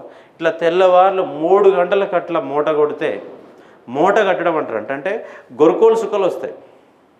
తెలుసా గొరుకోలు సుక్కలు అంటే? 3 సుక్కలు కనపడతాయి. అర్ధరాత్రి 12 దాటిన తర్వాత 2 గంటలకు గొరుకోలు సుక్కలు వస్తాయి. ఇంతకుముందు చేతులకు వాచ్ ఉండేది కాదు. ఏం చూసుకునే వాళ్ళు టైము? ఆ సుక్కలు నేలవాలిన దాన్ని బట్టి టైం చూసుకొని బావుల దగ్గర పనిచేసే వాళ్ళంతా గొరుకోలు సుక్కలు అయితే ఎప్పుడైతే మొలుస్తాయో 3 గంటలకు పోయి మూట కడితే ఆ మూట ఎండ అంటే బాగా ఎండ స్టార్ట్ కాకముందు 9-10 గంటల వరకు ఆ మూట నడుస్తూనే ఉండేది. ఎప్పుడు 3 గంటలకు స్టార్ట్ చేస్తే 10 గంటల వరకు, అంటే దాదాపు 6-7 గంటల పాటు ఎద్దులు ముందుకు పోవాలా, వెనక రావాలా, ముందు పోవాలా, వెనక రావాలా. అలా మొత్తం ఆ బొక్కెని తీసుకొని నీళ్లు ముంచి పోస్తే ఒక అరెకరం పొలం పారేది. బావుల నీళ్ళన్నీ కూడా కొంత పైకే ఉండేది. ఎందుకంటే అప్పుడు చాలా ఊరు మొత్తానికి వెళ్తే 4-5 బావుల కంటే ఎక్కువ ఉండేది కాదు. కానీ వాళ్ళకు ఒక ఊర్లో ఎన్ని బోర్లు ఉంటాయి?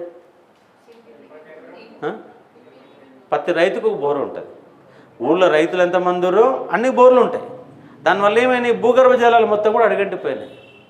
అందుకే వీళ్ళ ప్రాజెక్టులు కట్టి చెరువులు నింపి ఇవన్నీ చేసుకొని మళ్ళీ ఆ బోర్ల ద్వారా నీళ్లు వాడుకునే ఒక ప్రయత్నం చేస్తూ ఉన్నాం. కాబట్టి అందుకే చరిత్ర అంటే వెనకకు పోయి ఆ కాలంలో ఏం జరిగింది సంఘటనలకు సమాచారాన్ని చదువుకోవడమే లెక్కలు, ఇవన్నీ వివరాలు ఉంటాయి. కాబట్టి పోరుమామిళ్ళ శిలాశాసనం, దోసపాడు శిలాశాసనం, మట్టెవాడ శిలాశాసనం, ఇవన్నీ కూడా డిఫరెంట్ ఆఫ్ కాన్సెప్ట్తో మనకు కనబడుతూ ఉంటాయి. ఇవి కాకుండా కూడా చాప్టర్ మధ్యలో కొన్ని శిలాశాసనాలు ఆ రాజులకు సంబంధించిన కాలంలో కూడా కొన్ని యొక్క ప్రస్తావనలు మనకు వస్తాయి. రాణి రుద్రమాదేవి కానీ, 2వ ప్రతాపరుద్రుని గురించి కానీ మరికొన్ని శిలాశాసనాల రూపంలో కూడా మనం చూసే ఒక ప్రయత్నం చేయవచ్చు. ఎన్ని వచ్చినాయి? 10 వచ్చినాయి, ఒక 15 వచ్చినాయి, 16 శిలాశాసనాలు వచ్చినాయి, 17 వచ్చినాయి. ఇంకొక 5-6 శిలాశాసనం, ఇంకో 10 దాకా వస్తాయి. అంటే మొత్తంగా ఒక 30 శిలాశాసనాలు గుర్తుపెట్టుకుంటే మనకు వచ్చే మార్కులన్నీ 1 మార్కు వస్తుంది, ఎక్కువే ఉండవు, 1 మార్కు వస్తాయి. కాబట్టి అర్థం చేసుకోవచ్చు. ఇప్పుడు మీకు ఒక 4 శిలాశాసనాల పేరు రాస్తా, మీరు దానికి ఆన్సర్ చెప్పండి చూద్దాం.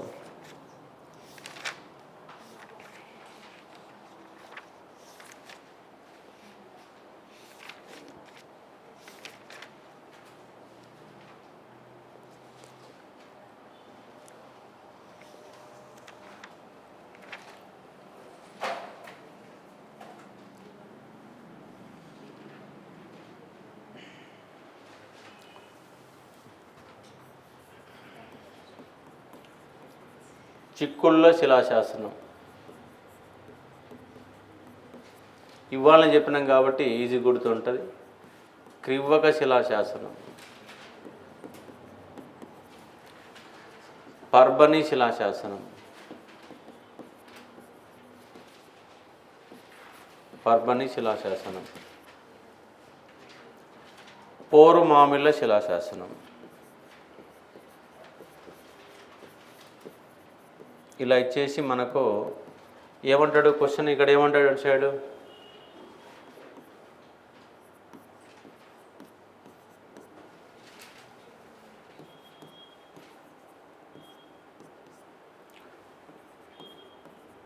కాకతీయులు, వేములవాడ చాళుక్యులు, వేములవాడ చాళుక్యులు, అలాగే ముదిగొండ చాళుక్యులు, అలాగే విష్ణుకొండేళ్ళు.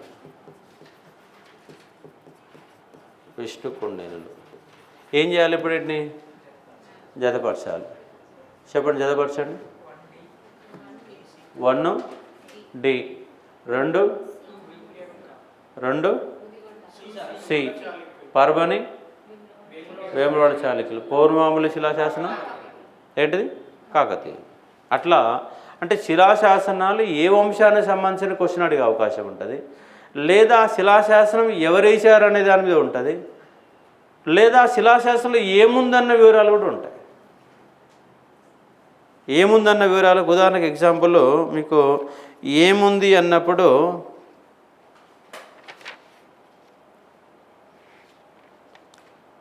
ఇప్పుడు ఇదే చూడండి, ఇదే క్వశ్చన్ చెప్తాను మళ్ళా.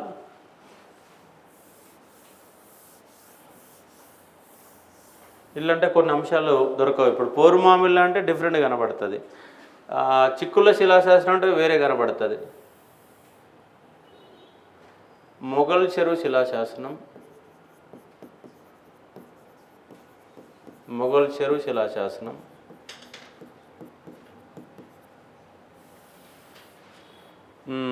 చందుపట్ల శిలాశాసనం.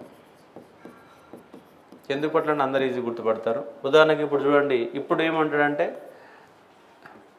తెలుగు భాష ప్రస్తావన, తెలుగు భాష ప్రస్తావన, దాన శాసనం, దానాల గురించి, దానాల గురించి, మరణం వివరాలు, మరణం వివరాలు, చెరువుల ప్రస్తావన, చెరువుల ప్రస్తావన. ఇట్లా క్వశ్చన్ వచ్చే అవకాశం ఉంటుంది. లేదు మరికొన్నిట్లో అది ఎవరేశారు అనేది మరో క్వశ్చన్ రావచ్చు. మొత్తం ఈ శాసనాలు అంటే ఎట్లా వస్తాయి, జతపరచాలు అడుగుతాడు. క్వశ్చన్ అడిగే ప్యాటర్న్ ఏంటి, శిలాశాసనాలపైన క్వశ్చన్ ఆఫ్ ప్యాటర్న్ ఏంటంటే ఏం ప్యాటర్న్ ఉంటుంది, ఏముంటుంది చెప్పండి, ఏముంటుంది, జతపరచాలి. సాహిత్య గ్రంథాలు కూడా దాదాపు జతపరచాలే ఉంటుంది. ఒకవేళ కింద ఇస్తే కొంచెం వివరణ ఇచ్చేసి ఏ మాత్రమే కరెక్టు, ఏబీసీ కరెక్టు, బీసీ మాత్రమే కరెక్ట్ లాంటి తప్పుడు రైట్ చేయడానికి కూడా అవకాశాలు ఎక్కువ ఉంటాయి. కాబట్టి దాదాపు క్వశ్చన్లు అనే కాన్సెప్ట్ ఏంటంటే మనకు వచ్చేది మొత్తంగా ఇటు యొక్క వివరాలు జతపరచాల నేపథ్యంలో వస్తాయి. ఖచ్చితంగా తెలంగాణ హిస్టరీలో 2 క్వశ్చన్లు అడుగుతాడు శిలాశాసనాలపైన మొత్తం ఉన్నటువంటి చాప్టర్లు. మరి ఇప్పుడు ఉదాహరణకు ఈ చాప్టర్ అయిపోయినాక మనకి ఏ చాప్టర్ వస్తాయి, ఇంకా కుతుబ్ షాహీలు మధ్యలో ఉన్నాయి, రేచర్ల పద్మనాయకులు, విష్ణువులు అవన్నీ వస్తాయి మనకు మళ్ళీ. కాకపోతే మరి కుతుబ్ షాహీల కాలంలో శిలాశాసనాలు కనబడతాయా, కనపడవు. అసబ్జాల కాలంలో శిలాశాసనాలు కనపడతాయా, కనపడవు. అంటే శిలాశాసనాలు ఎక్కడి వరకు మనం చూస్తాం, ప్రధానంగా కాకతీయుల వరకే. రేచర్ల పద్మనాయకుల కాలంలో ఒకటి ఉండేమైనా కనపడితే కనపడవచ్చు. దాని తర్వాత మళ్ళీ వాళ్ళు వీళ్ళ గురించి కాకతీయుల అనంతరం వచ్చిన వంశం, చిన్న రాజ్యం, అక్కడ ఉండే కొన్ని క్వశ్చన్ల శాసనాల మీద క్వశ్చన్ రావచ్చు.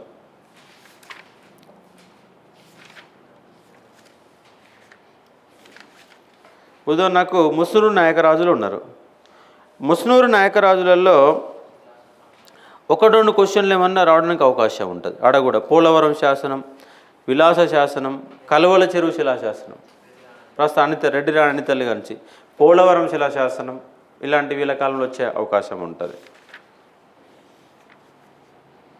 ఇది శిలాశాసనాలకు సంబంధించిన కాన్సెప్ట్. రేపు మనం చూసే కాన్సెప్ట్ ఏంటంటే పొలిటికల్ ఇష్యూ చూద్దాము.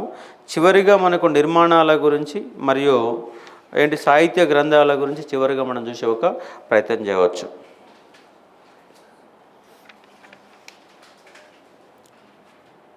రేపు పొలిటికల్ ఇష్యూ అనేది మొదలుపెట్టే ప్రయత్నం చేద్దాం. రేపు నా క్లాస్ ఉండొచ్చు. రేపు మధ్యాహ్నం పాలిటీ క్లాస్ ఉంటుంది. వాళ్ళు ఉదయం చిన్న ప్రోగ్రామ్ ఉంది, అది లేకపోతే నేను నా క్లాస్ తీసుకుంటాను. చదవండి, కొంచెం హార్డ్ వర్క్ చేయండి. ఏదో వస్తున్నాం పోతున్నాం అంటే కుదరదు.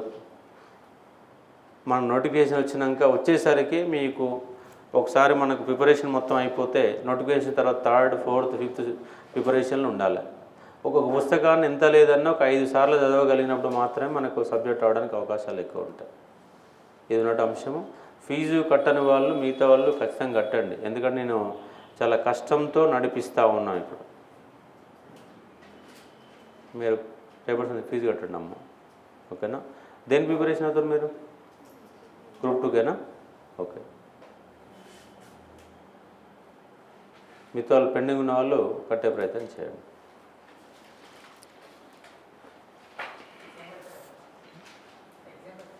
ఎగ్జామా? ఇవన్నీ ఏన్షియంట్ మొత్తం పెడదాం. శాతవాహనుల నుంచి ముదిగొండ చాళుక్యుల వరకు ఒక 2 ఎగ్జామ్ ప్లాన్ చేద్దాం. ఒక 50 క్వశ్చన్లు, ఒక 50 క్వశ్చన్లు. చాప్టర్ వైజ్ అయ్యి ఇప్పుడు 4 చాప్టర్ కలిపి ఒకటి వస్తుంది. శాతవాహనుల మీద ఒకటి వస్తుంది. వీటి మీద ఏమొస్తాయి? ఒక 10 క్వశ్చన్ల కంటే ఎక్కువేం దొరకవు. 10 క్వశ్చన్స్ కంటే ఎక్కువేం దొరకవు. అదే శాతవాహనులో ఒక చాప్టర్ 50 క్వశ్చన్లు, ఈ 4 చాప్టర్లు కలిపి ఒక 50 క్వశ్చన్లు, 100 క్వశ్చన్లు మీకు కంపల్సరీ క్వశ్చన్స్ అనేది పెడదాం.